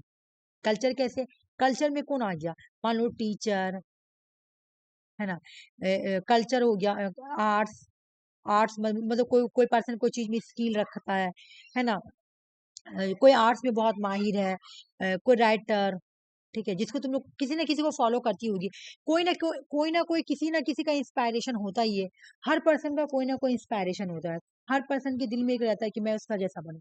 अब वो जो चीज बोलता है हम लोग मान लेते हैं, ठीक है ना। तो अब तुम क्या करोगे, उसी की आइडियोलॉजी को तुम भी फॉलो करेगी। तो यहाँ ग्रामसी भी वही बात बोल रहा है कि अगर आपको इंपीरियलिज्म को सस्टेन रखना है, तो आपको भी कल्चर हेजोमेनी और आइडियोलॉजी को यूज करना पड़ेगा, है ना। तभी लोग कंसेंट से, कंसेंट कब होगा, कंसेंट बोला कि इंपीरियलिज्म को मेंटेन करने के लिए आपको कंसेंट, लोगों की मंजूरी चाहिए। लोगों की मंजूरी कब मिलेगी, जब आपको कल्चर है जो में, जब आपका कल्चरल, ये लोग हेल्प करेंगे, कल्चर हेजुमेनी और आइडियोलॉजी, ये सब हेल्प करेगी कंसेंट के लिए। मैं एक एग्जांपल दे रही हूँ, तुम देखती होगी वोटिंग आता है, वोट, जब वोट होता है तो तुम देखती हो बहुत सारे पॉलिटिशियन क्या करते हैं, हीरो लोग उठा के ले आते हैं, एक्टर्स लोग, ठीक है। क्यों लाते हैं वो लोग एक्टर्स को, क्यों लाते हैं, क्योंकि लोग ज्यादा से ज्यादा एक्टर्स को मानते हैं। अब एक्टर्स जो भी बोलेंगे ना, एक्टर्स जो भी बोलेंगे ना कि हाँ ये बात मान जाओ, तो वो लोग आराम से मान जाएंगे, कि हाँ गलत भी है तो मान जाएंगे। ठीक है ना। तो वही बात बोल रहे हैं कि इंपीरियलिज्म को अगर सस्टेन रखना है तो कंसेंट के थ्रू हो सकता है। ये कंसेंट कौन मेंटेन करेगा? तो हेजोमेनी, कल्चर हेजोमेनी या रोल ऑफ आइडियोलॉजी, ये लोग मेंटेन करके रख सकते हैं। ठीक है। अब यहाँ पे तो कॉक्स क्या करता है? प्रॉब्लम सॉल्विंग थ्योरी और क्रिटिकल थ्योरी में डिफरेंस करता है। अब एग्जाम में ये क्वेश्चन आता है कि कौन ऐसे क्रिटिकल थ्योरी के थिंकर है जो प्रॉब्लम सॉल्विंग थ्योरी और क्रिटिकल थ्योरी में डिफरेंस करते हैं? तो वो है तुम्हारा कॉक। ठीक है। कॉक एक कॉन्सेप्ट इंट्रोड्यूस करते हैं जिसका नाम है हिस्टोरिकल स्ट्रक्चर्स। आयर में एग्जाम में क्वेश्चन आएगा इंटरनेशनल रिलेशन में हिस्टोरिकल स्ट्रक्चर्स को कौन इंट्रोड्यूस किया? आंसर हो जाएगा तुम्हारा कॉक, रॉबर्ट कॉक्स। ठीक है ना, रॉबर्ट कॉक्स। बाकी यार यहाँ पे कुछ नहीं याद करना, बस रेड वाला हाइलाइट जो की वो याद करना। इन्होंने एक टर्म यूज किया था जिस hyper liberal globalizing capitalism refer to critics of dominant from global capitalism. ये जो तुम्हारा हाइपर लिबरल ग्लोबलाइजिंग कैपिटलिज्म है ना, इसका मतलब क्या है कि जो ग्लोबल कैपिटलिज्म है ना वो बहुत ही डोमिनेंट हो गया है, उसको ये क्रिटिसाइज करे, क्योंकि बोले जो ग्लोबल कैपिटलिज्म है ना वो बहुत ही एक्सप्लोटेटिव नेचर का हो गया है, अनस्टेबल हो गया है। तो इनको क्रिटिसाइज करने के लिए इन्होंने ये वाला लिखा था, ये टर्म्स को यूज किया था, हाइपर लिबरल ग्लोबलाइजिंग कैपिटलिज्म। ठीक है। अब ये बस तुम लोग को हाईलाइट याद करना, एग्जाम में क्वेश्चन आएगा हाइपर लिबरल ग्लोबलाइजिंग कैपिटलिज्म किसने दिया? रॉबर्ट कॉक्स ने दिया। ये वाला तुम लोगों को कोटेशन याद करना है, इस कोटेशन का मतलब मैं समझा रही हूँ। ठीक है। ये कोटेशन अच्छा, ये कोटेशन अगर ना भी याद हो तो तुम लोग प्रॉब्लम सॉल्विंग थ्योरी से पहचान जाओगी रॉबर्ट कॉक्स का है, कि मैं अभी यहाँ पे पढ़ाई हूँ कि रॉबर्ट कॉक्स क्या करते हैं? प्रॉब्लम सॉल्विंग थ्योरी और क्रिटिकल थ्योरी में डिफरेंस करते हैं। ये यहाँ पे क्या बोलते हैं? इधर आ जाओ, देखो भाई इसको समझना। ये बोल रहे हैं ना, आ जाओ मैं समझा रही हूँ रॉबर्ट कॉक्स क्या बोल रहे हैं। बोले रॉबर्ट कॉक्स कहाँ गया? टेक्स्ट से world as it find it, बोला वर्ल्ड में ढूंढा जाता है। मैं बता रही हूँ इसका मतलब क्या है। वर्ल्ड में ढूंढा जाता है, ठीक है। The prevailing social and political relations, बोला कि प्रॉब्लम सॉल्विंग थ्योरी क्या करता है? पहले ढूंढता है और उसके बाद वो सोशल और पावर में रिलेशनशिप देखता है, ठीक है। और institution into which they are organise, और सोशल एंड पावर में रिलेशनशिप देखेगा और फिर उस रिलेशनशिप को क्या करेगा? उस रिलेशनशिप को वो एक्सेप्ट भी कर लेता है। Framework for action, framework action के लिए उसको क्या कर लेता है? ऑर्गेनाइज कर देता है। वो सिर्फ देखता है, वो कुछ करता नहीं है। बोला कि problem solving theory take the world, world को लेता है कि मैं ढूंढूंगा, एज इट फाइंड इट, मैं इसको ढूंढूंगा। प्रॉब्लम सॉल्विंग थ्योरी बोलता है मैं ढूंढूंगा, जो प्रॉब्लम है इसको ढूंढूंगा। फिर ये क्या करता है? सोशल एंड पावर में दोनों में रिलेशनशिप करता है, और रिलेशन मतलब दोनों में देखता है क्या रिलेशन में, पावर में और सोशल सोशल में क्या रिलेशन है। And the institution into which they are organise, फिर क्या करेगा? इंस्टीट्यूशंस के अंदर उसे ऑर्गेनाइज करेगा और उसी फ्रेमवर्क को, उसी एक्शन को वो क्या करता है? फिर से दे देता है कि बस यही सही है। ठीक है। सोसाइटी में सोशल एंड पावर में फर्क है ना, ठीक है। सोसाइटी में रिच एंड पुअर में गैप है ना, वही ठीक है। ठीक है। और ये कौन से बुक में देते हैं? ये बुक भी प्रीवियस ईयर क्वेश्चन है। रॉबर्ट कॉक्स, ये वाला खाली प्रॉब्लम सॉल्विंग थ्योरी ऐसे याद कर लेना, अगर पूरा नहीं याद होगा तो, ठीक है। कोटेशन कोई प्रॉब्लम नहीं, खाली प्रॉब्लम सॉल्विंग थ्योरी आएगा एग्जाम में मार देना, ठीक है। अब ये कौन सा बुक में ये कोटेशन देते हैं? तो बुक का नाम है तुम्हारा सोशल फोर्स, बुक पूरा याद करना है। Social force state world order beyond international international relation theory, ठीक है ना। Social forces states world orders beyond international relation theory, ये किसकी बुक है? रॉबर्ट कॉक्स की। और इस बुक में ये कोटेशन बोलते हैं कि प्रॉब्लम सॉल्विंग थ्योरी वर्ल्ड में बोलेगा कि मैं ढूंढूंगा ढूंढूंगा, फिर सोशल एंड पावर में रिलेशनशिप दिखता है और फिर उसी को क्या करता है? फ्रेमवर्क बना के दे देता है कि बस यही वही एक्शन है, बस कुछ करता नहीं। सिर्फ ये बात बोल, रॉबर्ट कॉक्स का बुक अभी मैं ऊपर पढ़ाई ना, वही बुक है ये, एग्जाम में आया हुआ है, प्रीवियस ईयर क्वेश्चन है। Social forces states world orders beyond international relation theory, ये 1981 की है। इनकी एक और बुक है द एनाटॉमी ऑफ इन्फ्लुएंस, 1973 की है। International political economic understanding global disorder, 1983 की है।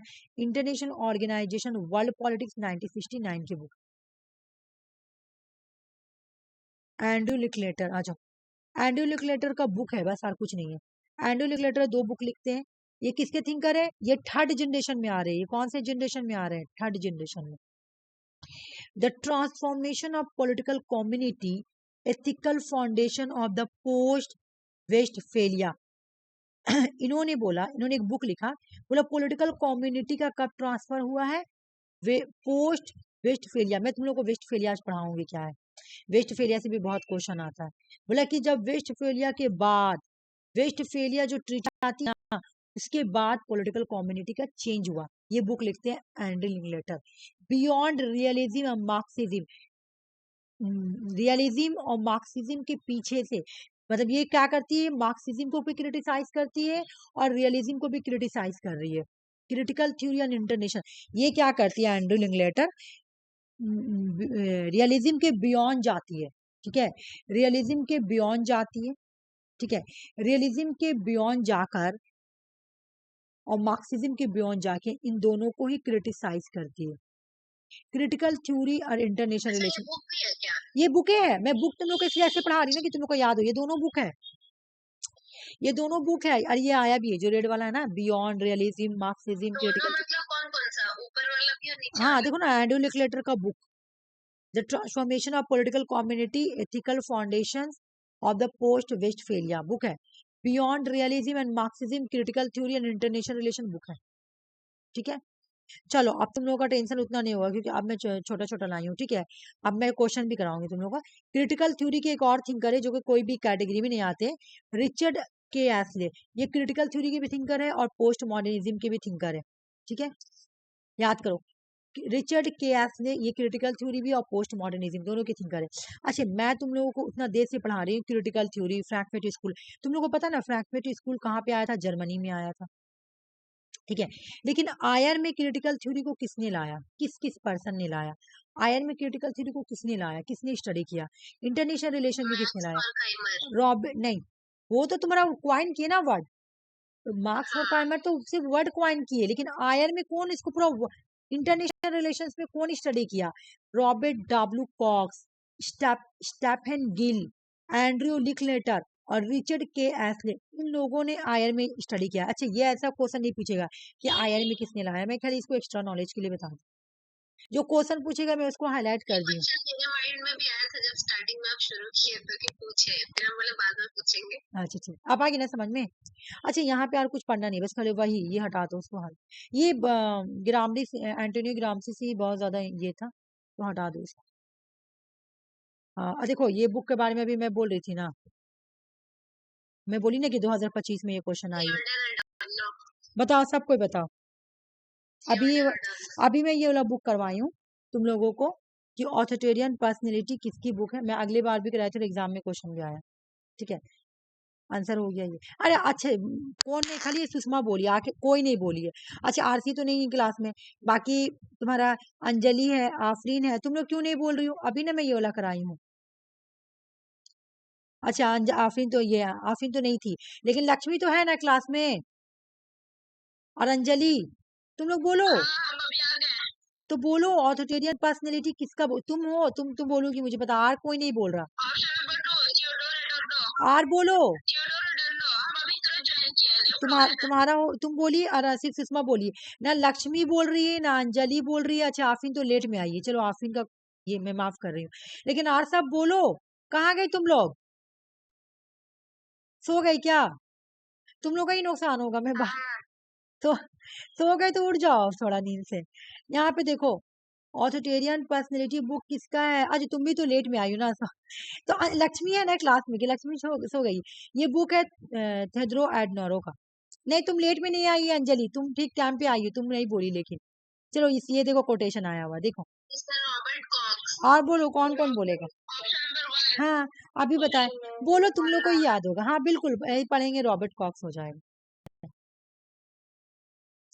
चलो, कल ये वाला कराए थे ना, इसलिए मैं आज क्वेश्चन लाई हूँ, ये वाला दो करो। इसमें से कौन सा सही है मुझे बताओ।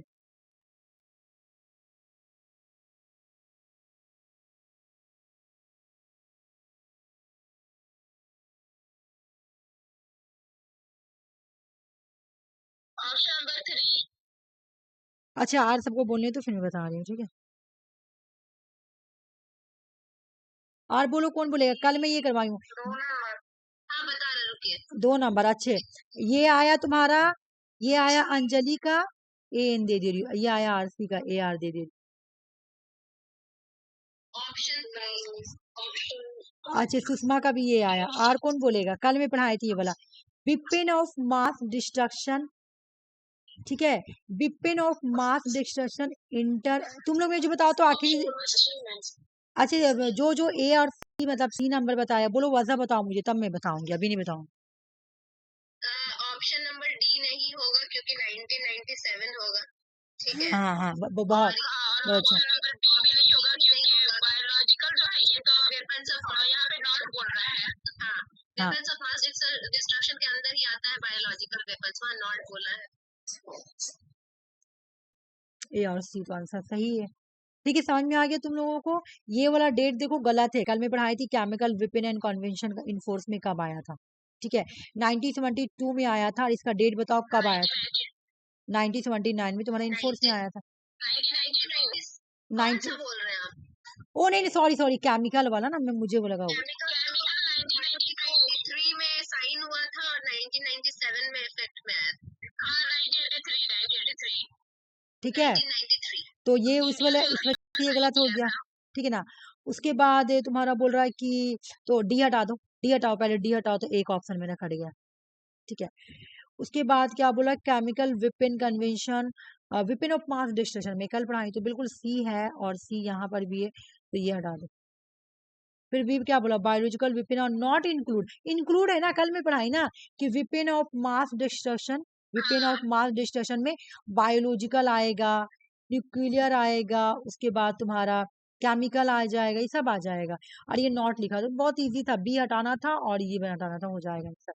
अच्छा ये वाला बताओ, ये मैं कल पढ़ाई थी। Option number 1, option number 1। अच्छा कल कल हाँ ऑप्शन ये वाला कल जिसे क्लास छूट गया ये वाला देख लेना तुम लोग, बहुत इंपॉर्टेंट है। कल भी मैं इससे रिलेटिव क्वेश्चन करवा रही हूँ, आज भी देखो। ये बोलता है कि रियलिज्म जो मॉर्गन थ्योरी जो है ना, हैंस मॉर्गन थ्योरी, ये 6 प्रिंसिपल देते हैं। तो 6 प्रिंसिपल में ये बोलते हैं कि आयर में इंटरनेशनल रिलेशंस में, ठीक है ना, इंटरनेशनल रिलेशंस में यूनी बोले मोरल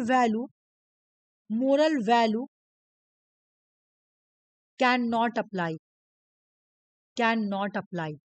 ये बोलते हैं कि इंटरनेशनल रिलेशंस में मोरल वैल्यू को अप्लाई नहीं किया जा सकता है, ठीक है। जबकि यहाँ पे क्या बोला कि politics is govern by, politics को गवर्न किया जाएगा यूनिवर्सल मोरल लॉ के थ्रू। इन्होंने तो पहले ही बोल दिया कि नहीं, हो ही नहीं सकता है। आयर में इंटरनेशनल रिलेशन की बात हो रही है, और ये क्या बोले कि इंटरनेशनल पॉलिटिक्स को गवर्न किया जाएगा यूनिवर्सल वैल्यू के थ्रू, गलत। और हैंस मार्किन का और कैसे है ना, ह्यूमन नेचर के थ्रू गवर्न किया जाता है। इसका रूट देख, ये सही है, ये सही है, ये सही है, ठीक है, बाकी सब गलत। ए सॉरी, ए गलत है, हाँ आंसर सही था। चलो ये वाला करो, देखो फिर आया वो वाला क्वेश्चन, रॉबर्ट कॉक्स का क्वेश्चन। अच्छा रॉबर्ट कोहान अभी मैं तुम लोग को पढ़ाऊंगी, लेकिन फिर भी करो क्वेश्चन। अलेक्जेंडर विनेट करवा दी हूँ ना, दो से करो, 2 से हो जाएगा। आइए मैं अभी करवाऊंगी तुम लोग, ये कर लो जल्दी से, मैं करवाती हूँ। Option number 1। और बोलो कौन क्लास में नहीं है? हाँ जी बोल रहे हैं। अच्छा आफरीन नहीं है। हाँ ऑप्शन 1। लक्ष्मी क्यों नहीं बोल रही? लक्ष्मी नहीं है क्या? अंजलि तुम भी बोलो, अभी तो क्लास की हो ना। रॉबर्ट कॉक्स का कीवर्ड पकड़ो, कहाँ गया? अभी तो बुक बताए थे ना, सोशल फोर्स फॉर्म, हाँ एक और 2, मैं सही कर रही हूँ ना? हाँ, और एंड इसका तो कल पढ़ाई थी इतने बार कि तुम्हारा constructivist idea of social structure. हाँ, तो बन तो गया, एक से ही बन जा रहा है, एक और 2, हाँ एक नंबर सही है। हाँ तुम लोग माइंड लगाओगी ना तो एग्जाम में भी ऐसे तुम लोग क्वेश्चन सॉल्व कर पाओगी, ठीक है। अब ये तो इतना मतलब हल्का क्वेश्चन है, तुम लोग करके बताओ मुझे जल्दी से। हाँ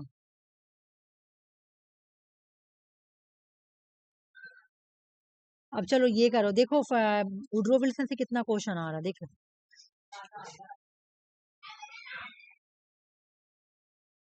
14 पॉइंट प्रिंसिपल से क्वेश्चन आया है, देख लो यहाँ पे मैंने नॉट मांग रहा ना, क्या मांग रहा देखो तो, नहीं नहीं नॉट नहीं मांग रहा, सॉरी, कौन सा होगा, करेक्ट मांग रहा, करेक्ट। Option number 3। और बताओ। ऑप्शन 3। मैं तुम लोगों को पढ़ाई थी उस दिन कि क्या बोल रहा था कि पॉलिस स्टेट को फ्री कर देना है, हटाना। और यहाँ बोल रहा है हाँ, देख लो, और जो इकोनॉमिक बैरियर है उसको बोल रहा हटाने के लिए, बोले इम्पोज करने के लिए, देख लो ये नेगेटिव नेगेटिव बात बोल रहा, ये गलत, ये गलत, सिर्फ सी और डी सही।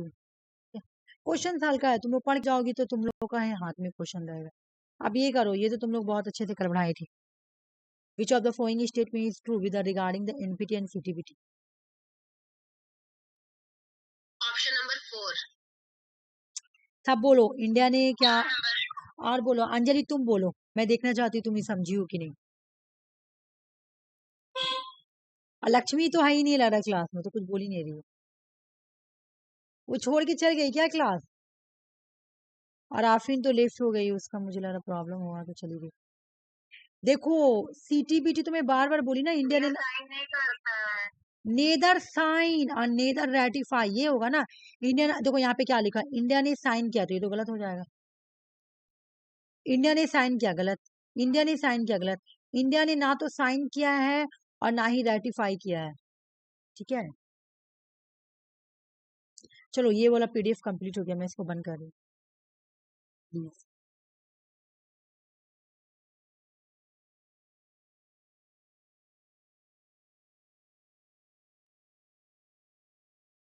आ जाओ। बोल रहा है कि वर्ल्ड में क्या हुआ कि 30 एयर वार चल रहा था। 30, सॉरी मैं अच्छे से लिखूंगी कि तुम लोगों को समझ में आया, समझाने के लिए।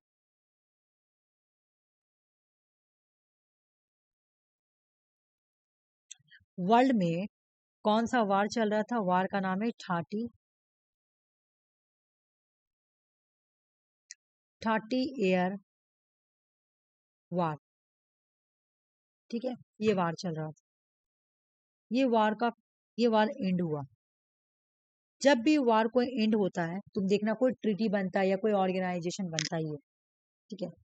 तो बना तुम्हारा ट्रीटी ऑफ वेस्टफेलिया, ये इस बार क्वेश्चन में आया था,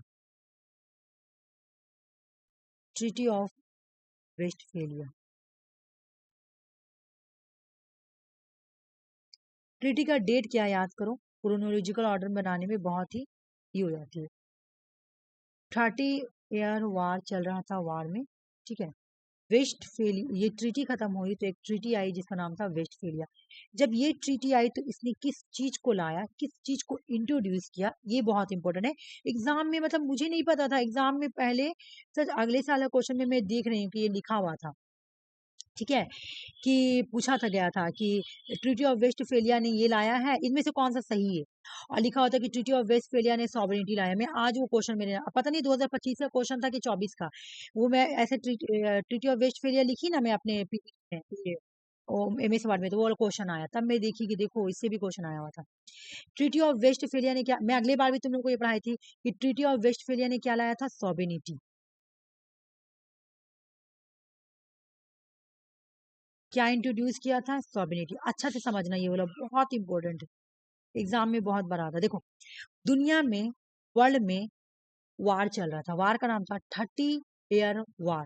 30 ईयर वार मतलब क्या, पूरा हर जगह लड़ाई फैला हुआ था, जिसको जहां मन कर रहा था जाके कैप्चर कर लो, जिसको जहां मन कर रहा था लड़ाई कर लो, कोई रोकने टोकने वाला नहीं था, ठीक है।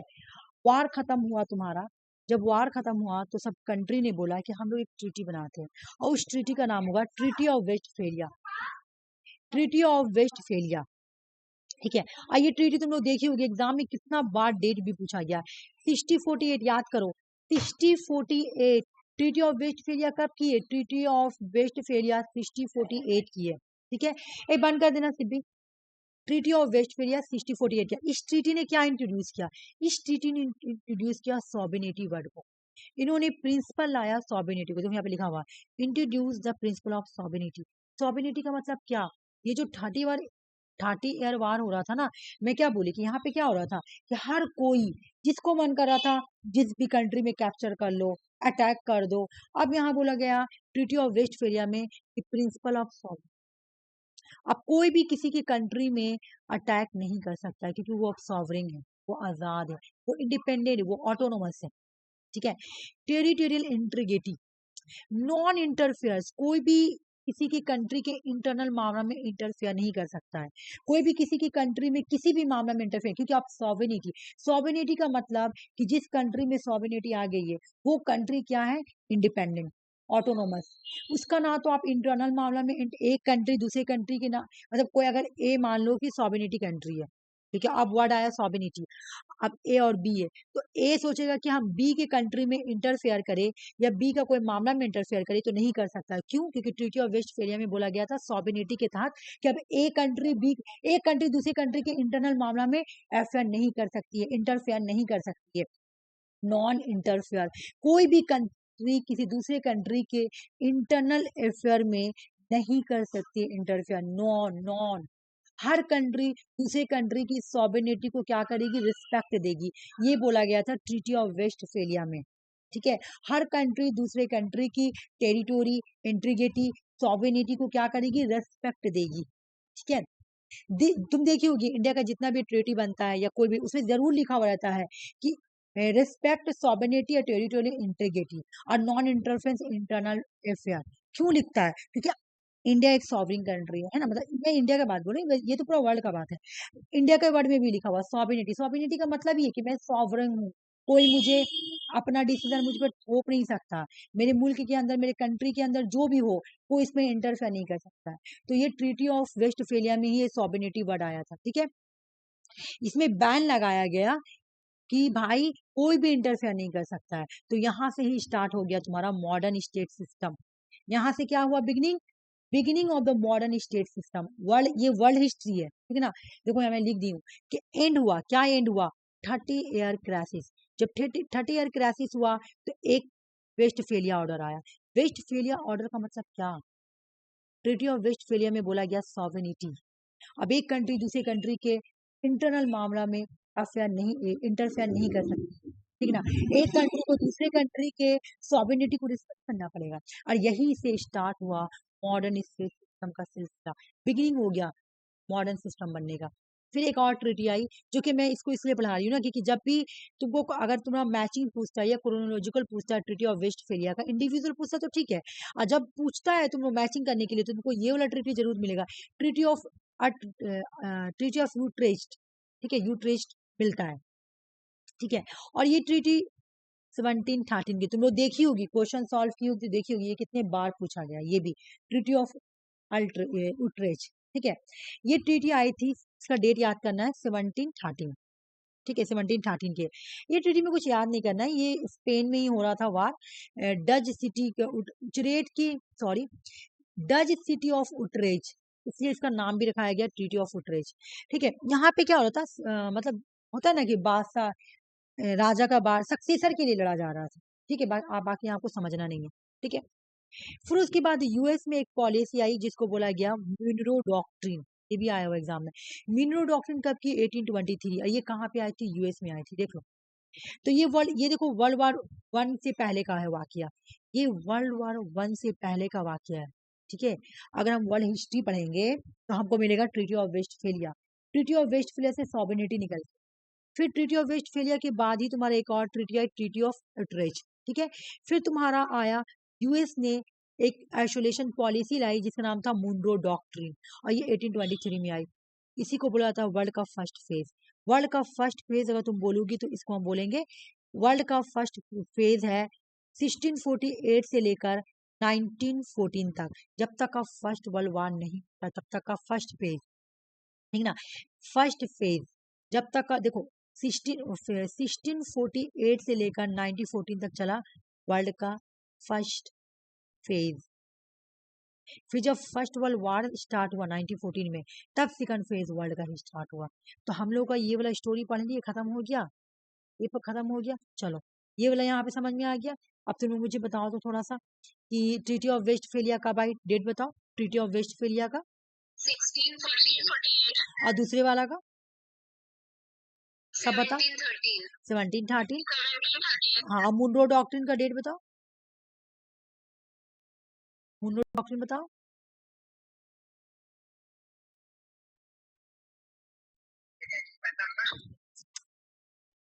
अरे ये ऊपर नीचे हो गया। मुनरो डॉक्ट्रिन 1823, 1823 तो ठीक है 1823 ठीक है ठीक है, आ जाओ। अच्छा ये देखो, मैं ये थोड़ा सा ऊपर नीचे हो गया, ठीक है कोई बात नहीं, ऊपर नीचे भी हो तो मुझे पहले डिफिनेशन बताना पड़ेगा ना। देखो टॉपिक का नाम क्या, थ्योरी ऑफ इंटरनेशनल रिलेशन। तो बोले कि आप तुम्हारा ना, हम लोग ये वाला हिस्ट्री समझ में आ गया ना, अब हम लोग ये पढ़ेंगे, आ जाओ। Theory of international, liberal theory of international relation, आ जाओ। अब हम लोग लिबरलिज्म पढ़ेंगे। आयन में लिबरलिज्म अलग होती है, और जब हम लोग एक और तुम्हारा पॉलिटिकल थ्योरी में जब लिबरलिज्म पढ़ते हैं तो वो डिफरेंट होती है, ठीक है। दो मतलब थोड़ा बहुत मैच खाती है लेकिन बिल्कुल डिफरेंट होती है। आयन में जो liberal theory of international relation होता है वो अलग होता है, कुछ कुछ मैच खाता है। और जो हम लोग पॉलिटिकल थ्योरी में जो लिबरलिज्म पढ़ते हैं, जहाँ पे हम लोग पॉजिटिव लिबरलिज्म, नेगेटिव लिबरलिज्म पढ़ते हैं, वो बिल्कुल डिफरेंट होती है, ठीक है। आ जाओ।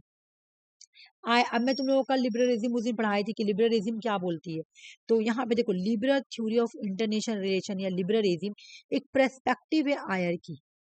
तो ये क्या इम्फेसिस करती है, कॉपरेशन के बारे में बोलती है वार। देखो भाई, वार से ही तो स्टोरी स्टार्ट हुआ है।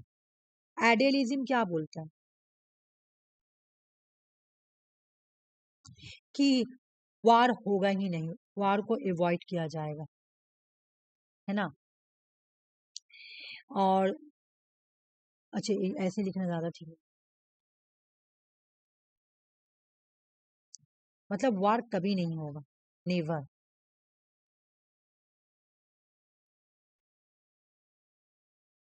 है ना। क्यों नहीं होगा? क्योंकि इंसान गुड ह्यूमन नेचर बहुत अच्छा है, वो उसके अंदर मॉरलिटी है ना, ये सब बात बोल रहा। लेकिन ये लिबरलिज्म क्या बोल रहा है, मैं कल इसका डेफिनेशन भी प्लान, वार होगा, वार होगा, ठीक है ना।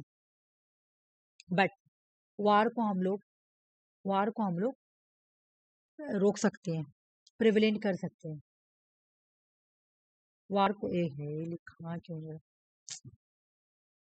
वार को हम लोग क्या कर सकते हैं, प्रिवेलेंट कर सकते, प्रिवेंट कर सकते हैं। वार को हम लोग प्रिवेंट कर सकते हैं, ठीक ना। वार को हम लोग प्रिवेंट कर सकते हैं, रोक सकते हैं। कैसे रोक सकते हैं? लिबरलिज्म बोलती है कॉपरेशन करके, बहुत अच्छे से समझना, कैसे कॉपरेशन करके। ए, चाइना और इंडिया, एग्जांपल दे रही हूँ, चाइना इंडिया, ये लोग क्या करती है, आपस में ट्रेड करती है, ट्रेड करती है। इनको पता है अगर हम लोग वार करते हैं, चाइना और इंडिया वार करती है, तो इनका ट्रेड बहुत ही जीरो हो जाएगा, ठीक है, बहुत नुकसान होगा। तो ये लोग आपस में आएगी, बोलेगी सुनो हम लोग ना, कॉन्फ्लिक्ट जो हो रहा ना, कॉन्फ्लिक्ट वार जो हो रहा ना, वार, इसको हम लोग अवॉइड करते हैं, ठीक है, इसको हम लोग अवॉइड करते हैं, अवॉइड करके हम लोग आपस में कॉपरेशन कर लेते हैं। क्यों? अगर हम लोग वार करेंगे ना, तो आपको भी होगा नुकसान, हमको भी होगा, क्योंकि हम लोग क्या करते हैं, एक दूसरे पे डिपेंड है, हम लोग दोनों एक दूसरे पे डिपेंड है, तो हम लोग को वार नहीं करना होगा। दूसरा रीजन है डेमोक्रेसी की वजह से भी नहीं करना है ना। और दूसरा एक और भी रीजन है कि इंटरनेशनल इंस्टीट्यूशन यहाँ पे इंपॉर्टेंट रोल प्ले करती है। आ जाओ, जैसे तुम देखी होगी कि जैसे चाइना और इंडिया एससीओ का मेंबर है, हालांकि इंटरनेशनल ऑर्गेनाइजेशन नहीं है, तो रीजनल ऑर्गेनाइजेशन है। इंटरनेशनल ऑर्गेनाइजेशन यूएनओ हो गया। आ जाओ, यूएनओ का एग्जांपल लेती हूँ। अच्छा रीजनल भी बोल सकती हूँ, ऐसा कोई बात नहीं। तो ये लोग दोनों ऑर्गेनाइजेशन इंपॉर्टेंट रोल प्ले करेगी लोगों कॉन्फ्लिक्ट को अवॉइड करने में, कॉन्फ्लिक्ट को। अच्छा, बैलेंस ऑफ पावर भी मेंटेन करती है ना। हाँ, मैं बैलेंस ऑफ पावर को हटा दी हूँ, क्योंकि बैलेंस ऑफ पावर तुम्हारा है भी नहीं, और वो पढ़ने से ना फिर कन्फ्यूजिंग हो जाता है तुम लोगों का, एक बात। और दूसरी बात क्या है कि वो तुम्हारा टॉपिक में है भी नहीं, बैलेंस ऑफ पावर। बैलेंस देखो, स्टोरी क्या है कि मैं बता रही हूँ, जैसे कि क्या होता है कि बैलेंस मेंटेन है, ए और बी सी डी के बाद बैलेंस मेंटेन, जैसे P5 के पास बैलेंस, P5 कंट्री के पास आयर में बैलेंस जो है तुम्हारा मेंटेन है, क्योंकि तुमको अगर आयर में तुम पावर देखोगे तो इन 5 के पास पावर है और पावर मेंटेन है। लेकिन जहां से तुम्हारा पावर थोड़ा किसी के पास ज्यादा हुआ, बैलेंस बिगड़ेगा, बैलेंस बिगड़ता है तो वार होता है, ऐसे बोला जाता है। मैं पढ़ाऊंगी बैलेंस ऑफ पावर, लेकिन कब? जब मैं इंपॉर्टेंट टॉपिक करवा दूंगी तब। अभी मैं सिर्फ एग्जाम का पॉइंट ऑफ व्यू से लाई जो एग्जाम में ज्यादा आता है, ठीक है ना। जैसे कि लिबरलिज्म आया, जैसे क्वेश्चन देखी होगी एग्जाम में कितना आता है। और मैं ये बात ऑब्जर्व की हूँ कि बैलेंस ऑफ पावर से अभी नहीं आता था, पहले आता तो अभी इतना इतना मतलब क्वेश्चन नहीं आता जितना इन सब वो चीज से आती है। जैसे रियलिज्म का क्वेश्चन तो भरा पड़ा मिलेगा तुमको, न्यू रियलिज्म का क्वेश्चन भरा पड़ा मिलेगा, क्रिटिकल थ्योरी का क्वेश्चन तुमको बहुत मिलेगा, लिबरलिज्म का भी क्वेश्चन तुमको मिलता है। और बैलेंस ऑफ पावर का अगर तुम क्वेश्चन खोजोगे तो तुमको नहीं मिलेगा। एक दो मिला भी तो बहुत पहले वाला क्वेश्चन में मिलता है, न्यू वाला में नहीं मिलेगा। इस वजह से मैं उसको अभी थोड़ा अवॉइड की हूँ। मैं सब समझाऊंगी आस्ते आस्ते कर, एक बैग अगर तुम लोगों को समझाऊंगी तो नहीं समझ में आएगा, ठीक है। तो यहाँ पे मैं वही बोल रही हूँ कि जैसे क्या बोला कि इंटरनेशनल ऑर्गेनाइजेशन भी इंपॉर्टेंट रोल प्ले करती है। अब देखो मेरी बात, हम लोग यूएन का मेंबर है। अब दो कंट्री के बीच में लड़ाई हो रही ना, तो यूएन क्या बोलेगा कि भाई आप लोग लड़ाई ना करो, आप लोग कोऑपरेशन कर लो। तो यूएन का बात मान के भी सीज फायर, कितने बार तुम्हारा इसराइल और फालस्तीन में लड़ाई हुआ है, तो कितने बार इन लोग यूएन इन लोगों के बीच में क्या कराया था, सीज फायर कराया था, ठीक है, बहुत बार करवाया था। इस बार नहीं हो पाया, लेकिन बहुत बार करवाया है, ऐसा बात नहीं है, ठीक है। तो ये हो गया। तो आओ हम एक बार फीचर पढ़ते हैं। बाकी इसका जो थिंकर जो याद करने वाला वो तो मैं करवाऊंगी। एक ही बात आ रहा, तुम लोग को तो याद कर लोगी, पहला दिन से मैं बढ़ा रही हूँ कि लिबरलिज्म कॉपरेशन के बारे में बात कर रहा, इंटरडिपेंडेंसी के बारे में बात कर रहा, डेमोक्रेसी, इंटरनेशनल रोल, इंस्टीट्यूशंस के बारे में बात कर रहा। एक मिनट, इसको मुझे इरेज करने दो, उसके बाद में बता रही हूँ। नहीं होगा इरेज। देखो एक बार इसका फीचर्स पढ़ लेते हैं, उसके बाद में तुम लोगों को बता रही हूँ स्टेट का बिहेवियर कैसा होता है लिबरल थ्योरी में। State are motivate not only by self interest of power, but also value like democracy, human rights and economic prosperity. मतलब स्टेट जो वो मोटिवेट करेगा, लेकिन वो अपने इंटरेस्ट के लिए नहीं, अपने पावर के लिए नहीं। लिबरल थ्योरी बोल रहा ना, स्टेट का बिहेवियर क्या होगा आयर में। स्टेट जो है ना, अगर आप लिबरलिज्म फॉलो करोगे करोगे ना, तो एक कंट्री, इंटरनेशनल रिलेशंस में स्टेट को कंट्री बोला जाता है, सॉरी कंट्री को स्टेट बोला जाता है। तो ये मत सोचना स्टेट का मतलब हो रहा कोई स्टेट जैसे तुम्हारा हो गया वेस्ट बंगाल बिहार, नहीं। इंटर आयर में हम लोग कंट्री बोल के स्टडी नहीं करते, आयर में हम लोग स्टेट बोल के स्टडी करते हैं, ठीक है। तो पूरा स्टेट जो है ना ये मोटिवेटेड नॉट, स्टेट जो है ना सिर्फ अपने सेल्फ इंटरेस्ट के लिए, ये पावर के लिए सिर्फ मोटिवेट नहीं हो, ठीक है। वो देखेगा कि भाई मेरा डेमोक्रेसी वैल्यूज, मेरा ह्यूमन राइट्स और मेरे इकोनॉमिक्स प्रोस्पेरिटी, वो देखेगा। वो देखेगा कि चाइना के साथ, जैसे इंडिया का मैं बात बोल रही हूँ, चाइना और इंडिया, तो चाइना और इंडिया देखेगा कि अगर हम लोग आपस में लड़ाई करते हैं तो मेरा ह्यूमन राइट्स भी एक ये होगा, तो इंसानों से भी ये है एक, और ह्यूमन मेरा इकोनॉमिक में भी इफेक्ट पड़ेगा, और मेरा डेमोक्रेसी भी भंग होगा। तो हम वार नहीं करते, वार को हम कॉपरेशन करें, तो स्टेट यहाँ पे कॉपरेशन करेगा। इंटरनेशनल कॉपरेशन बोले कि इंटरनेशनल कॉपरेशन होता है तो क्या तुम क्या सोची खाली सिर्फ और यूएनओ ही हेल्प करता है, नहीं, के लिए स्टेट और नॉन स्टेट एक्टर एनजीओ वगैरह भी हेल्प करते हैं। जो स्टेट और नॉन स्टेट एक्टर होता है बड़ा, एमएसटी इंटरनेशनल, एमएसटी इंटरनेशनल क्या है तुम्हारा, एक तुम्हारा एनजीओ है वर्ल्ड का सबसे बड़ा, एक बहुत बड़ा, जो कि रोहिंग्या क्राइसिस में गए थे ये करने के लिए, है ना। तो बोल रहे कि ये करवाती है कॉपरेशन, ये स्टेट भी करवाता है और नॉन स्टेट एक्टर। स्टेट कौन हो गया, कंट्री, नॉन स्टेट एक्टर में कौन आ गया, एनजीओ वगैरह, है ना। तो ये लोग भी कॉपरेशन करवाते हैं और सॉल्व करवाते हैं ग्लोबल प्रॉब्लम।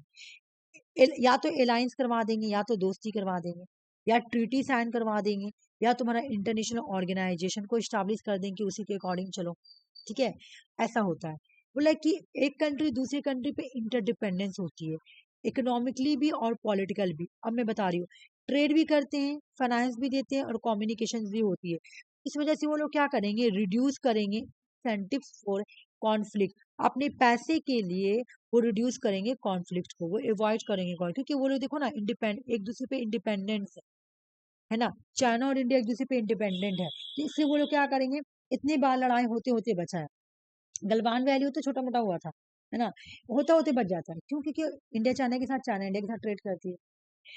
हालांकि दुश्मन है लेकिन फिर भी international institution important role play करती है, और इंटरनेशनल ऑर्गेनाइजेशन या नॉन स्टेट एक्टर जो है वो लोग भी इंपॉर्टेंट रोल प्ले करते हैं कॉन्फ्लिक्ट को डिस्प्यूट करने में। अच्छा, अगर एग्जाम में क्वेश्चन आएगा कि कौन ये बोल रहा है कि इंटरनेशनल ऑर्गेनाइजेशन, एनजीओ या फिर non state actor important role play करती है कॉपरेशन करवाने के लिए, डिस्प्यूट को मैनेज करने के लिए। तो ये इंटरनेशनल रिलेशन में लिबरलिज्म वाले बोल रहे हैं, ठीक है ना।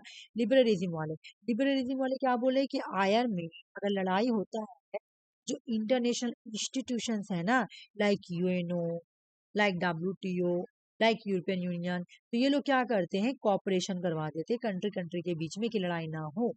रोल ऑफ इंटरनेशनल ऑर्गेनाइजेशंस, वही वाला बात है यहाँ पे। ये नॉन स्टेट एक्टर जो है, जैसे एमिनेस्टी इंटरनेशनल क्या बोलती है, बार बार म्यांमार को बोलती है कि आप अपने सिटीजन्स को म्यांमार वापस बुलाएं, ठीक है ना। तो वो सोचती है कि मतलब बिल्कुल कॉपरेशन से वो प्रॉब्लम सॉल्व हो जाए।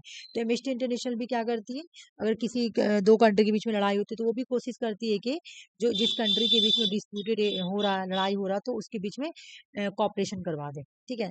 तो सिर्फ इंटरनेशनल ऑर्गेनाइजेशन या स्टेट ही इंपॉर्टेंट रोल प्ले नहीं करती, बल्कि non state actor, international organisation या इंटरनेशनल इंस्टीट्यूशन, ये लोग सारे लोग इंपॉर्टेंट रोल प्ले करते हैं पीस को इंस्पायर करने के लिए। किसके थ्रू, कॉपरेशन के थ्रू, है ना। डेमोक्रेसी पीस थ्योरी के लिए, क्योंकि डेमोक्रेटिक पीस थ्योरी क्या बोलती है, rarely go to war with one another due to the share norms institution peaceful conflict resolution mechanism. बोला डेमोक्रेसी जो है वो थोड़ी, डेमोक्रेसी ये नहीं बोलती कि तुम जाके वार करो, है ना, वो तो नॉर्म्स इंस्टीट्यूशंस इन सब पीस वगैरह के बारे में बोलेगी।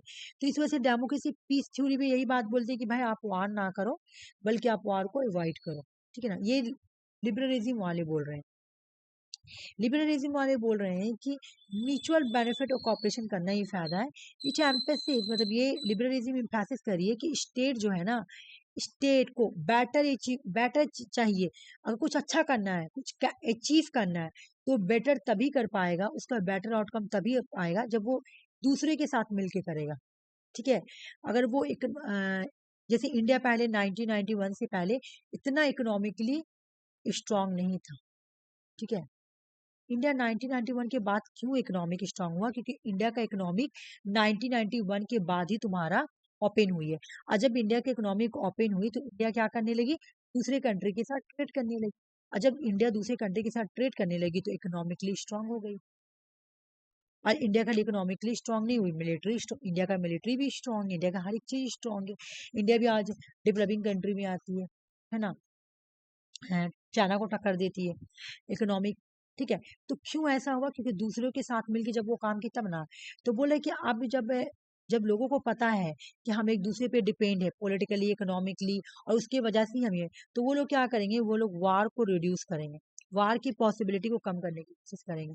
अब बोल रहे कि एक तो तुम्हारा अगर इंटरनेशनल ऑर्गेनाइजेशन बना देते हो ना तुम लोग, तो इंटरनेशनल ऑर्गेनाइजेशन क्या बोलती है, या इंटरनेशनल लॉ, इंटरनेशनल ऑर्गेनाइजेशन क्या बनाती है, इंटरनेशनल लॉ बनाती है और नॉर्म्स बनाती है। तो उसके अकॉर्डिंग भी तुम्हारा तुम्हारा क्या होता है, वार नहीं होता। तुम लोग वो वाला देखी होगी पुलवामा अटैक, मैं हमेशा ये लोग स्टोरी सुनाती हूँ। पुलवामा अटैक में क्या हुआ था, पुलवामा अटैक में एक एयरफोर्स ऑफिसर चले जाते हैं पाकिस्तान, लेकिन वो पाकिस्तान से वापस कैसे आए, सही सलामत, जिनीवा कन्वेंशन के अकॉर्डिंग आते हैं। क्योंकि जिनीवा कन्वेंशन में साफ साफ बोला गया है कि अगर वार के दरमियान, ड्यूरिंग द वार, अगर किसी का भी मिलिट्री उधर चला गया और उसका मिलिट्री इधर हो गया, आपको वापस करना पड़ेगा, बिल्कुल वैसे ही। तो ये इंटरनेशनल ऑर्गेनाइजेशन ने ये लॉ बनाया था, ये नॉर्म्स बनाया था। और देखो, तब अगर वो एयरफोर्स ऑफिसर को नहीं भेजते तो फिर इंडिया और पाकिस्तान में बहुत भयानक लड़ाई होता। देखो कोई वार को अवॉइड किया गया है ना, इसके according international law, international law को कौन बनाया था, इंटरनेशनल ऑर्गेनाइजेशन लोग बनाए थे, है ना। जिनीवा कन्वेंशन में बोला गया था कि इस लॉ को फॉलो करना पड़ेगा हर एक कंट्री को, जो जो इस लॉ कन्वेंशन का मेंबर बना उनको फॉलो करना पड़ेगा। तो उसी के अकॉर्डिंग वो एयरफोर्स ऑफिसर इंडिया में आए थे। उसके बाद बोला ह्यूमैनिटेरियन इंटरवेंशन भी करने के लिए बोला कि अगर जैसे कहीं भी ह्यूमन राइट का वॉलेशन हुआ है तो वहां पर भी इंटरवेंशन करके प्रोटेक्शन देना। और स्टेट को हमेशा अपने इकोनॉमिक इंटरेस्ट के बारे में सोचना है, ट्रेड और इकोनॉमिक कॉपरेशन के बारे में सोचना है। इस तरह से अगर हम सोचेंगे तो वार को हम ऐसे ही क्या करेंगे, अवॉइड कर सकते हैं, ठीक है। अब देखो भाई, ये सब तो याद नहीं करना था, तुम्हें समझना था, बार बार एक ही बात आया, लेकिन जो याद करने वाला टॉपिक आया वो कौन कौन प्रोपोनेंट थिंकर है वो हम लोग पढ़ेंगे। मेन जो थिंकर है वो एक है इमैनुअल कांत। और यहाँ पे बस तुम लोग को देख कर डरना नहीं है, बस दो चीज याद करना है, ये और ये। एग्जाम में ये वाला क्वेश्चन आता है, परपेचुअल पीस किसने दिया, इमैनुअल कांत ने दिया।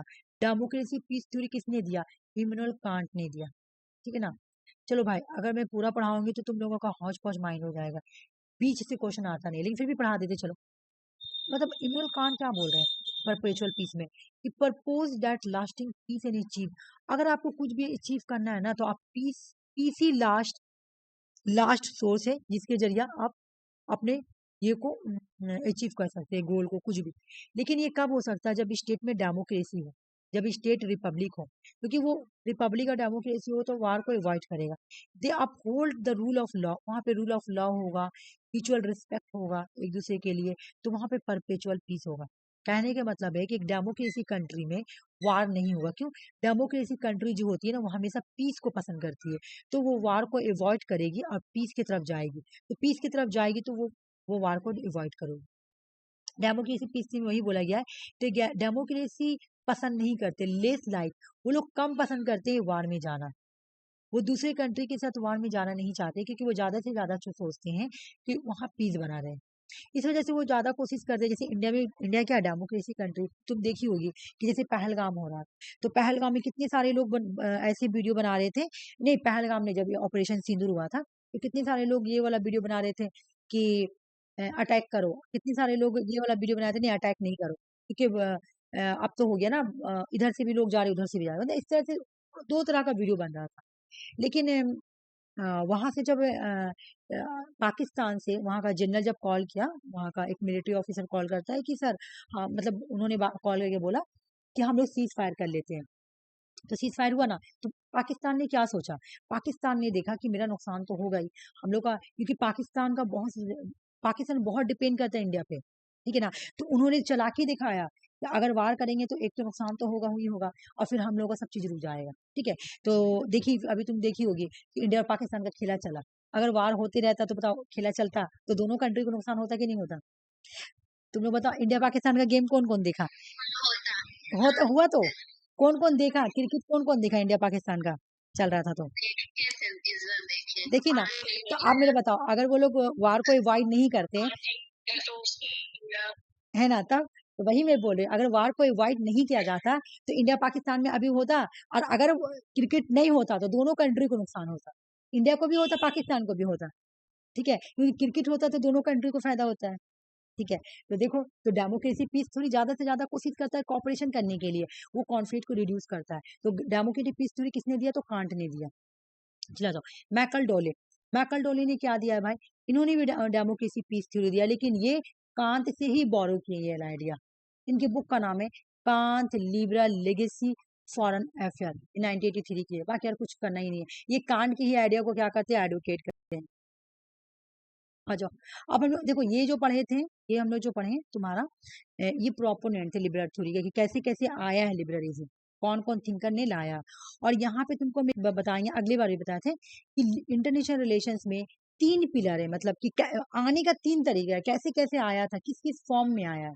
बाकी तुम लोग को ये नहीं पढ़ना किस फॉर्म में आया, तुम लोग को जो इजीली याद करना, मैं बता दूं, ये पेज ऊपर नीचे हो गया देखो। पहले तुम लोग तो यहाँ पे खाली एक ऐसे रेड वाला बस खाली पढ़ लेना। बाकी तुम लोगों को ये वाला याद करना, कांट का perpetual peace, democracy peace theory, और मैकल डैम का तो वैसे में हो गया ये वाला याद। अब यहाँ पे आ जाओ कि जैसे कैसे कैसे लिबरलिज्म के बारे में बोला गया, एक बार ये समझ लेते हैं कि लिबरलिज्म आया कैसे, 3 पिलर में आया, कैसे कैसे आया है ये, ठीक है। कैसे कैसे आया, देखो सबसे पहले मैं ना इसको, मेरे ही से गलत हो गया, पहले तुमको ये पढ़ाना चाहिए, उसके बाद मुझे ये पढ़ाना चाहिए, उसके बाद मुझे ये पढ़ाना चाहिए, कहाँ गया ये पढ़ाना चाहिए, और लास्ट में ये दोनों ठीक अपनी जगह पे, बस ये वाला जो है ना ऊपर नीचे हो गया, ठीक है। कोई बात नहीं, मैं भी फिर से एक बार रिविजन करा दूँ। आ जाओ, लिबरलिज्म सबसे पहले जो आया है वो पर्सन है जॉन लॉक। जॉन लॉक ने सबसे पहले लिबरलिज्म लाया, इसलिए जॉन लॉक को फादर ऑफ लिबरलिज्म भी कहा जाता है। और इन्होंने जो लिबरलिज्म लाया उसको बोला था लिबरल इंडिविजुअलिज्म। ये बोलते हैं कि भाई लोगों को life and liberty and property दे दो, तब गवर्नमेंट कंसेंट से चलेगी। तो जब गवर्नमेंट कंसेंट से चलेगी ना तो लड़ाई झगड़ा नहीं होगी, तो ये लिबरलिज्म वहां पे रहेगा। इन्होंने लिबरलिज्म को पहले ऐसे डिफाइन किया, ठीक है। उसके बाद एडम स्मिथ आते हैं, तो एडम स्मिथ जो है ये कॉमर्शियल लिबरलिज्म देते हैं, और इनको इनको भी फादर ऑफ, इनको भी बोला था फादर ऑफ कैपिटलिज्म वाला, ठीक है ना। मैं पढ़ाऊंगी जब कॉम्परेटिव में, तो मैं बताऊंगी। ये देखो, फ्री फ्री ट्रेड के बारे में बात करते हैं और कॉमर्स के बारे में बात करते हैं। हाँ, हेलो बोलो, कुछ बोल रही क्या? हाँ हाँ, लेजर फेयर, बिल्कुल सही बोली, लेजर फेयर, फ्री मार्केट, इन सब के बारे में बात करते हैं। बोले अगर कंट्री, ये बोलते हैं अगर कंट्री फ्री ट्रेड करेगी लेजर स्फीयर करेगी तो वो वार पे नहीं जाएगी। अभी वही एक ही बात सब बोल रहा, बोला क्योंकि लेजर स्फीयर में क्या होता है, ये लेजर स्फीयर सपोर्ट इसलिए करते हैं, बोले यहाँ पे क्या होता है, मार्केट सेल्फ रेगुलेटेड होता है, मार्केट को लोग खुद रेगुलेट करते हैं, वो खुद ही बाय एंड सेलर को चूज करते हैं।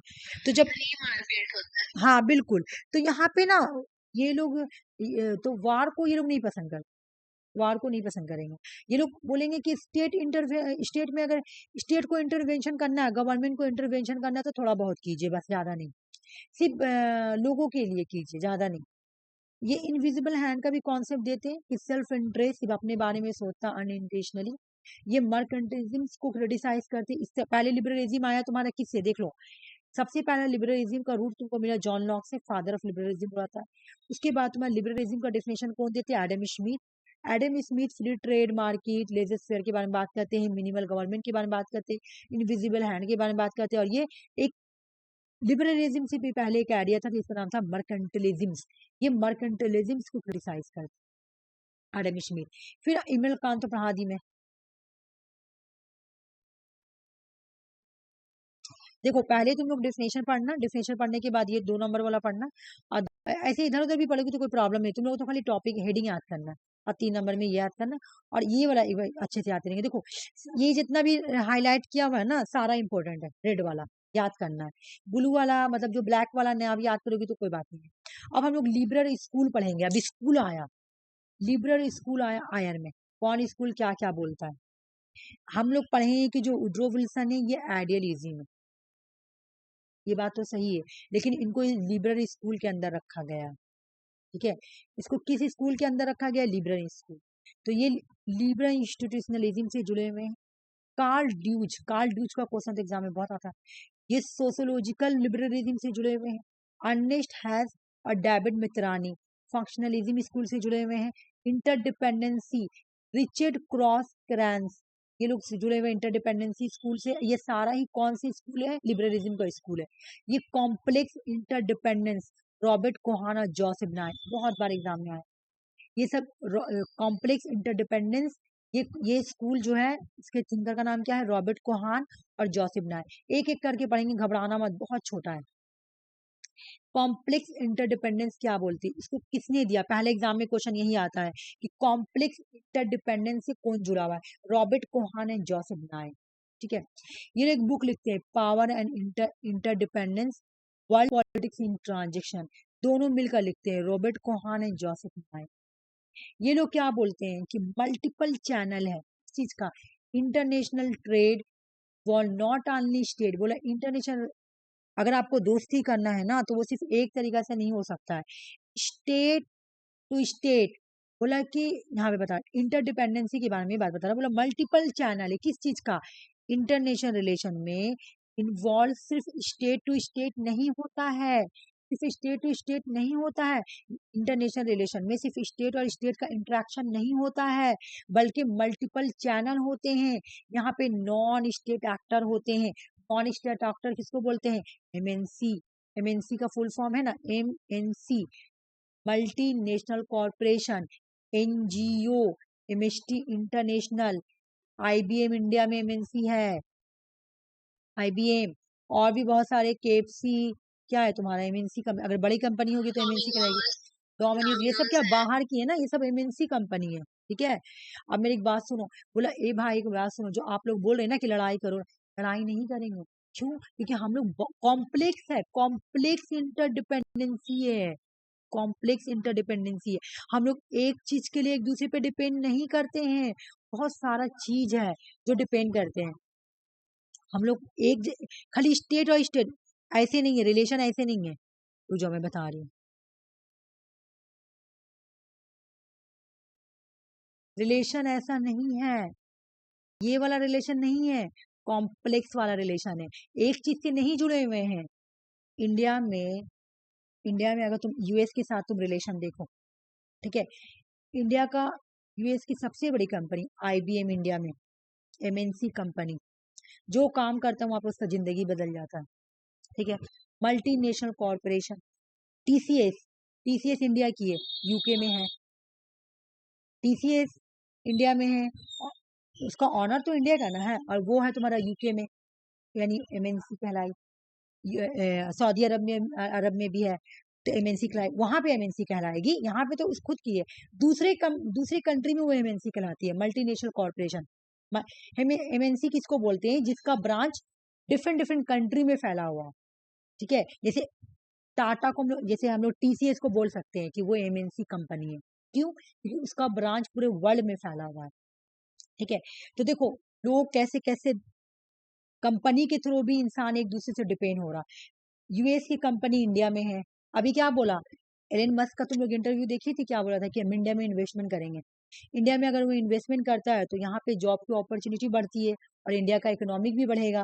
तो देख रही हो, फिर हम लोग US से हम लोग बहुत डिपेंड करते हैं क्योंकि US की कंपनी यहाँ पर है, फिर यहाँ के लोग वहां जाते हैं। हम लोग एक तरीके से नहीं है भाई इंटरडिपेंडेंट, कॉम्प्लेक्स इंटरडिपेंडेंट है।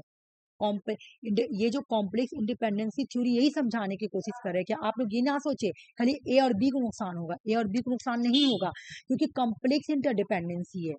एक तरीके से नहीं। जैसे इंडिया और चाइना दोस्त क्यों बना? इंडिया चाइना दोस्त क्यों बना? इंडिया चाइना के साथ एक तरीके से इसका रिलेशन नहीं है, सिर्फ इंडिया चाइना रिलेशन नहीं है। चाइना के स्टूडेंट इंडिया में पढ़ने आते हैं और इंडिया के स्टूडेंट चाइना पढ़ने जाते हैं। यहाँ के लोग चाइना में जॉब करते हैं, चाइना के लोग यहाँ पे जॉब करते हैं आके। मतलब चाइना के लोग तो यहाँ बहुत कम ही होंगे जॉब करने में, क्योंकि चाइना इंडिया से ज्यादा ग्रोइंग है, तो वहां पे लोग जाके जॉब करते हैं। तो एक तरीका से नहीं है, सुन लो मैं बोल रहा हूँ, एक वर्ल्ड जो है ना, वर्ल्ड में इंटरडिपेंडेंसी सिर्फ अकेला नहीं है, कॉम्प्लेक्स है। अब जब कॉम्प्लेक्स इंटरडिपेंडेंसी है तो तुम लड़ाई करोगी? नहीं करोगे, क्योंकि वर्ल्ड ए कंट्री B के साथ एक तरीके से नहीं जुड़ा हुआ है, एक रिलेशन से नहीं जुड़ा हुआ है। अगर लड़ाई करेंगे तो वो सारे पे इफेक्ट पड़ेगा। अगर इंडिया US के साथ लड़ाई करेगी तो बताओ IBM तो चला जाएगा। और कितने सारा प्रोजेक्ट किए तुम्हारा, कितने सारा प्रोजेक्ट अमेरिका इंडिया में आके किए। न्यूक्लियर सिविल डील भी हम लोग इंडिया के साथ किए, अभी B का किए इंडिया US के साथ। एक तरीके से हम लोग, अगर हम लोग US के साथ देखेंगे तो हम लोग का बिल्कुल कॉम्प्लेक्स इंटरडिपेंडेंसी है। हम लोग बीका के साथ US के साथ जुड़े हुए हैं, हम लोग न्यूक्लियर डील भी किए हैं। उसके बाद IBM यहाँ पर है, बहुत तरीके से हम लोग जुड़े हुए हैं। फिर यहाँ के लोग इंडिया में जाके रहते हैं, वहां के लोग यहाँ के रहते हैं, तो इस तरह से पूरा तो बोले सुनो, आप ये मत सोचो कि एक खाली स्टेट टू स्टेट इंटरेक्शन होता है। आप ये देखो मल्टीपल चैनल है, नॉन स्टेट एक्टर भी इंक्लूड है, मल्टीनेशनल कॉर्पोरेशन आके यहाँ पे रोल करती है, इंपॉर्टेंट रोल प्ले करती है, NGO करती है, इंटरनेशनल ऑर्गेनाइजेशन भी तो इंपॉर्टेंट रोल प्ले करती है।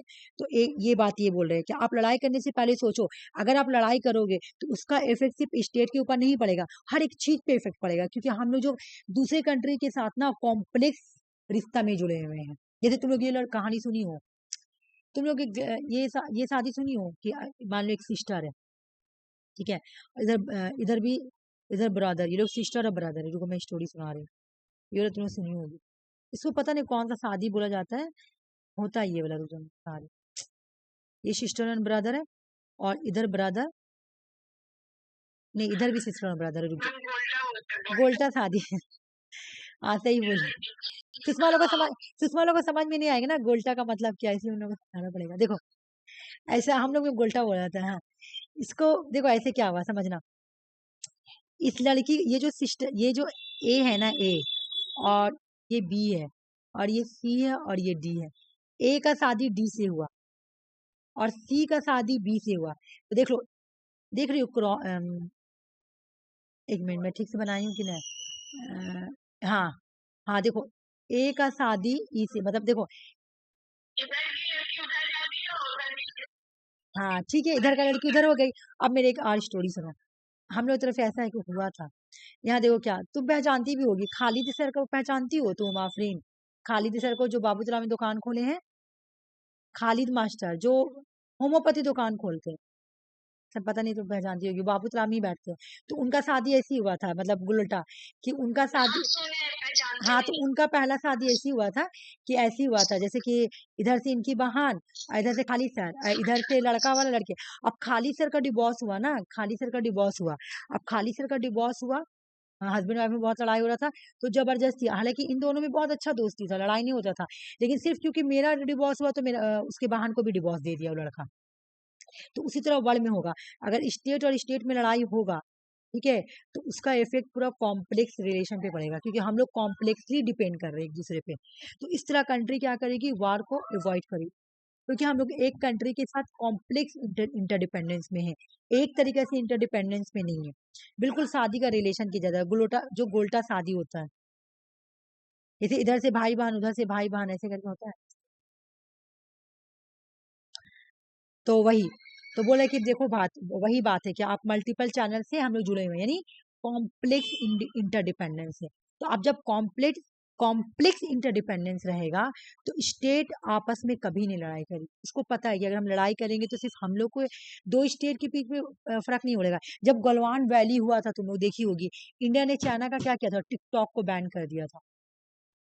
टिकटॉक को बैन कर दिया था इंडिया ने, क्यों? क्योंकि गलवान वैली हुआ था तो चाइना का कितना नुकसान भी हुआ था उससे। तो उनको पता है कि हम लोगों को अब फिर उसके बाद जब दोबारा हुआ तो उन्होंने वार को अवॉइड ही किया। चलो आ जाओ। उसके बाद बोल रहा है कि अब जब वार होता है तो इंटरनेशनल इंस्टीट्यूशन जो है ना, ये इम्पोर्टेंट रोल प्ले करते हैं। ये लोग सोचते हैं कि लड़ाई ना हो, यूएनओ, डब्ल्यूटीओ, मैं उधर भी पढ़ाई हूँ।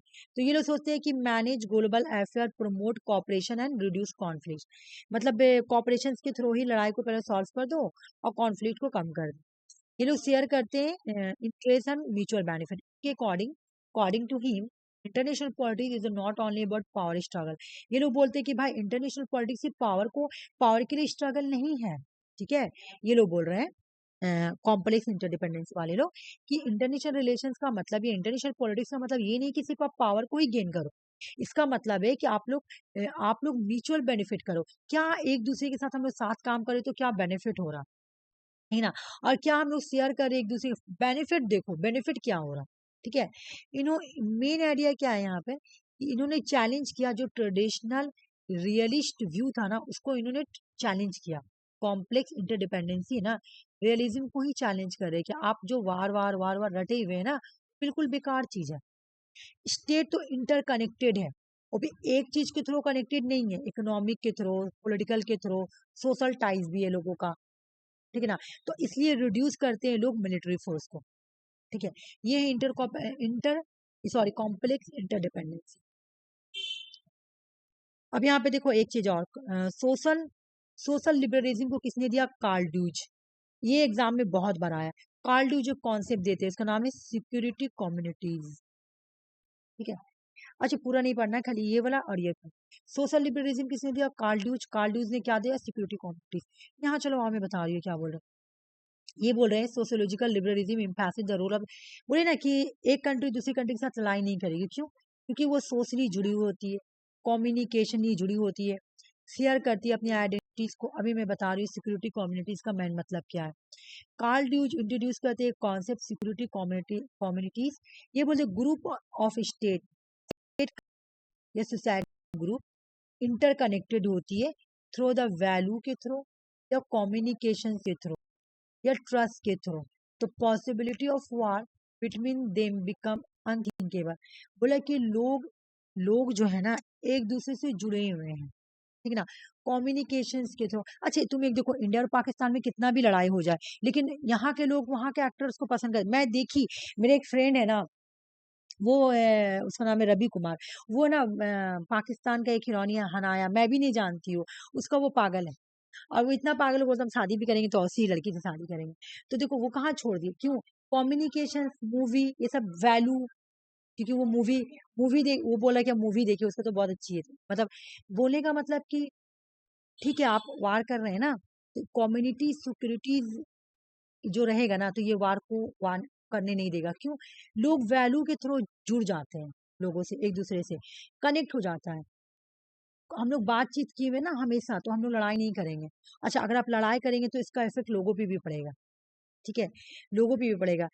बहुत इंडिया ने कितना बार कोशिश किया पाकिस्तान के साथ ये करने के लिए, क्या नाम है तुम्हारा, confident building, people to people contact, कि हम लोग में बात रहे। पाकिस्तान और इंडिया में दोस्ती हो सकती है, लेकिन बीच में आ जाती है तुम्हारा मिलिट्री या कोई टेररिस्ट ग्रुप, इस वजह से नहीं होता है।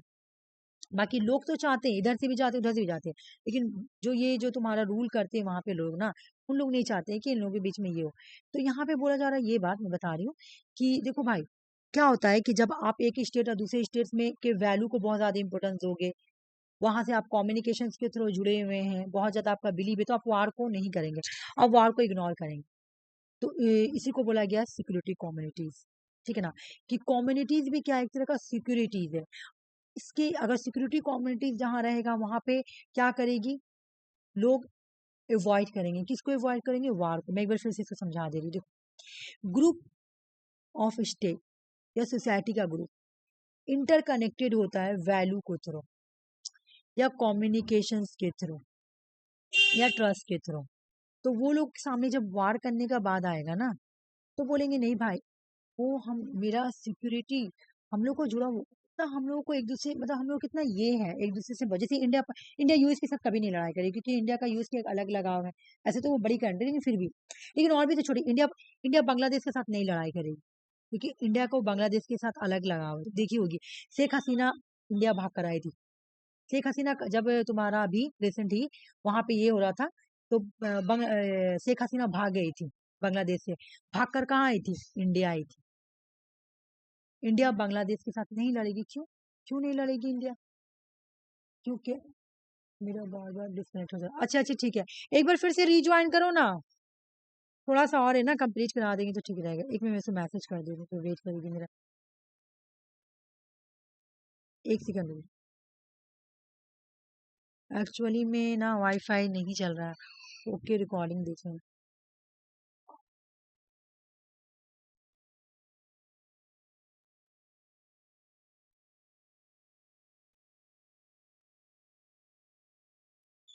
ठीक है, तो वो बोल रहा है कि नहीं लड़ेगी। क्यों नहीं लड़ेगी? उसको पता है ना कि हम लोग एक दूसरे के साथ बहुत अटैच्ड है, ठीक है ना। हम लोग बहुत अटैच्ड है, हम लोग को एक दूसरे पे ट्रस्ट है, वो कभी नहीं लड़ाई करेगी, ठीक है। तो इसलिए तो ये सिक्योरिटी कम्युनिटीज देते हैं। फिर कम्युनिकेशन नेटवर्क, वही बात, एक ही बात बोल रहा मैं, खाली इसको ऐसे ही बड़ा लिख दी हूँ। ये बोलते हैं कम्युनिकेशन नेटवर्क से भी जब एक कंट्री दूसरी कंट्री से जुड़ी हुई, ये बातचीत वाला बियॉन्ड स्टेट सेंट्रिक व्यू। जब वार करने के बारी आएगा ना, तो वार नहीं करेंगे, वो वैल्यू को देखेंगे कि लोग पीपल टू पीपल रिलेशनशिप है, एक दूसरे के साथ कितना दोस्ती है। हालांकि हम लोग का बांग्लादेश के साथ कोई रिलेशन नहीं है, लेकिन हम लोग के प्राइम मिनिस्टर का दोस्ती चलता है प्राइम मिनिस्टर के साथ, है ना। इसलिए वो बांग्लादेश को बहुत ज्यादा इंपॉर्टेंस देती है। मैं बताई भी थी कि जब G20 हुआ था इंडिया में, तो सिर्फ कोई कंट्री को गेस्ट नहीं बुलाया था इंडिया, लेकिन बांग्लादेश को एज ए गेस्ट बुलाया था। सोच लो कितना दोस्ती है, ठीक है। तो वो कभी वार नहीं, क्योंकि हम लोग एक दूसरे से जुड़े हुए हैं। अगर बांग्लादेश वार भी करना चाहेगी या इंडिया वार करना चाहेगी, तो किसी ना किसी तरह वो आपस में कॉपरेशन कर लेगी। क्यों भाई? क्योंकि हम लोग एक दूसरे से कम्युनिकेशन के थ्रू वैल्यू के जुड़े हुए हैं, ठीक है, इसलिए।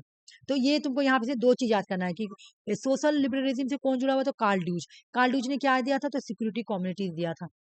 आई थिंक मेरे ख्याल से बस लास्ट ये वाला है, बाकी एमसीक्यू क्वेश्चन है। हाँ, लिबरलिज्म इंस्टीट्यूशनलिज्म को दो पार्ट में बांटा गया है, फंक्शनलिज्म और न्यू फंक्शनलिज्म। एग्जाम में आया हुआ क्वेश्चन है। फंक्शनलिज्म किसने दिया है? डेविड मित्रानी ने दिया है। और न्यू फंक्शनलिज्म किसने दिया है? अर्नेस्ट हैज ने दिया है। बाकी आज से क्लास खत्म हो गया, और तुम लोग, मैं ये पीडीएफ सेंड करूंगी, लेकिन तुम लोग देख लोगी। मैं तुम लोगों के अच्छा एक क्वेश्चन देखोगी, मैं तुम लोगों का सीन लाई हूँ, ये करना तो तुम लोग करके लाना घर से कल, ठीक है। ये सीन है, और तुम लोग ये वाला आंसर देख के मत ये कर लेना, चोरी में बता दी। अच्छा तुम लोग कोशिश करना, ठीक है। ये तुम्हारा सीन आया हुआ था न्यू रियलिज्म से, न्यू लिबरलिज्म से क्वेश्चन आया हुआ था, ठीक है ना, एग्जाम में। देखो, केनेथ वॉल्स, इसमें से कौन सा, ये बुक किसने लिखा, कौन सा रियलिस्ट नहीं है, और क्या बेटर होगा अकॉर्डिंग टू वर्ल्ड्स के अकॉर्डिंग, न्यू रियलिस्ट कब स्टार्ट हुआ, इवोल्यूशन कब हुआ इसका, ये सब दिया हुआ है। तो तुम लोग इसको बना के कर लेकर आना, सब बना के लाना, ठीक है, सारे लोग बना के लाना, ठीक है, सारे लोग बना के लाना, इसलिए मैं लाई हूँ इसको।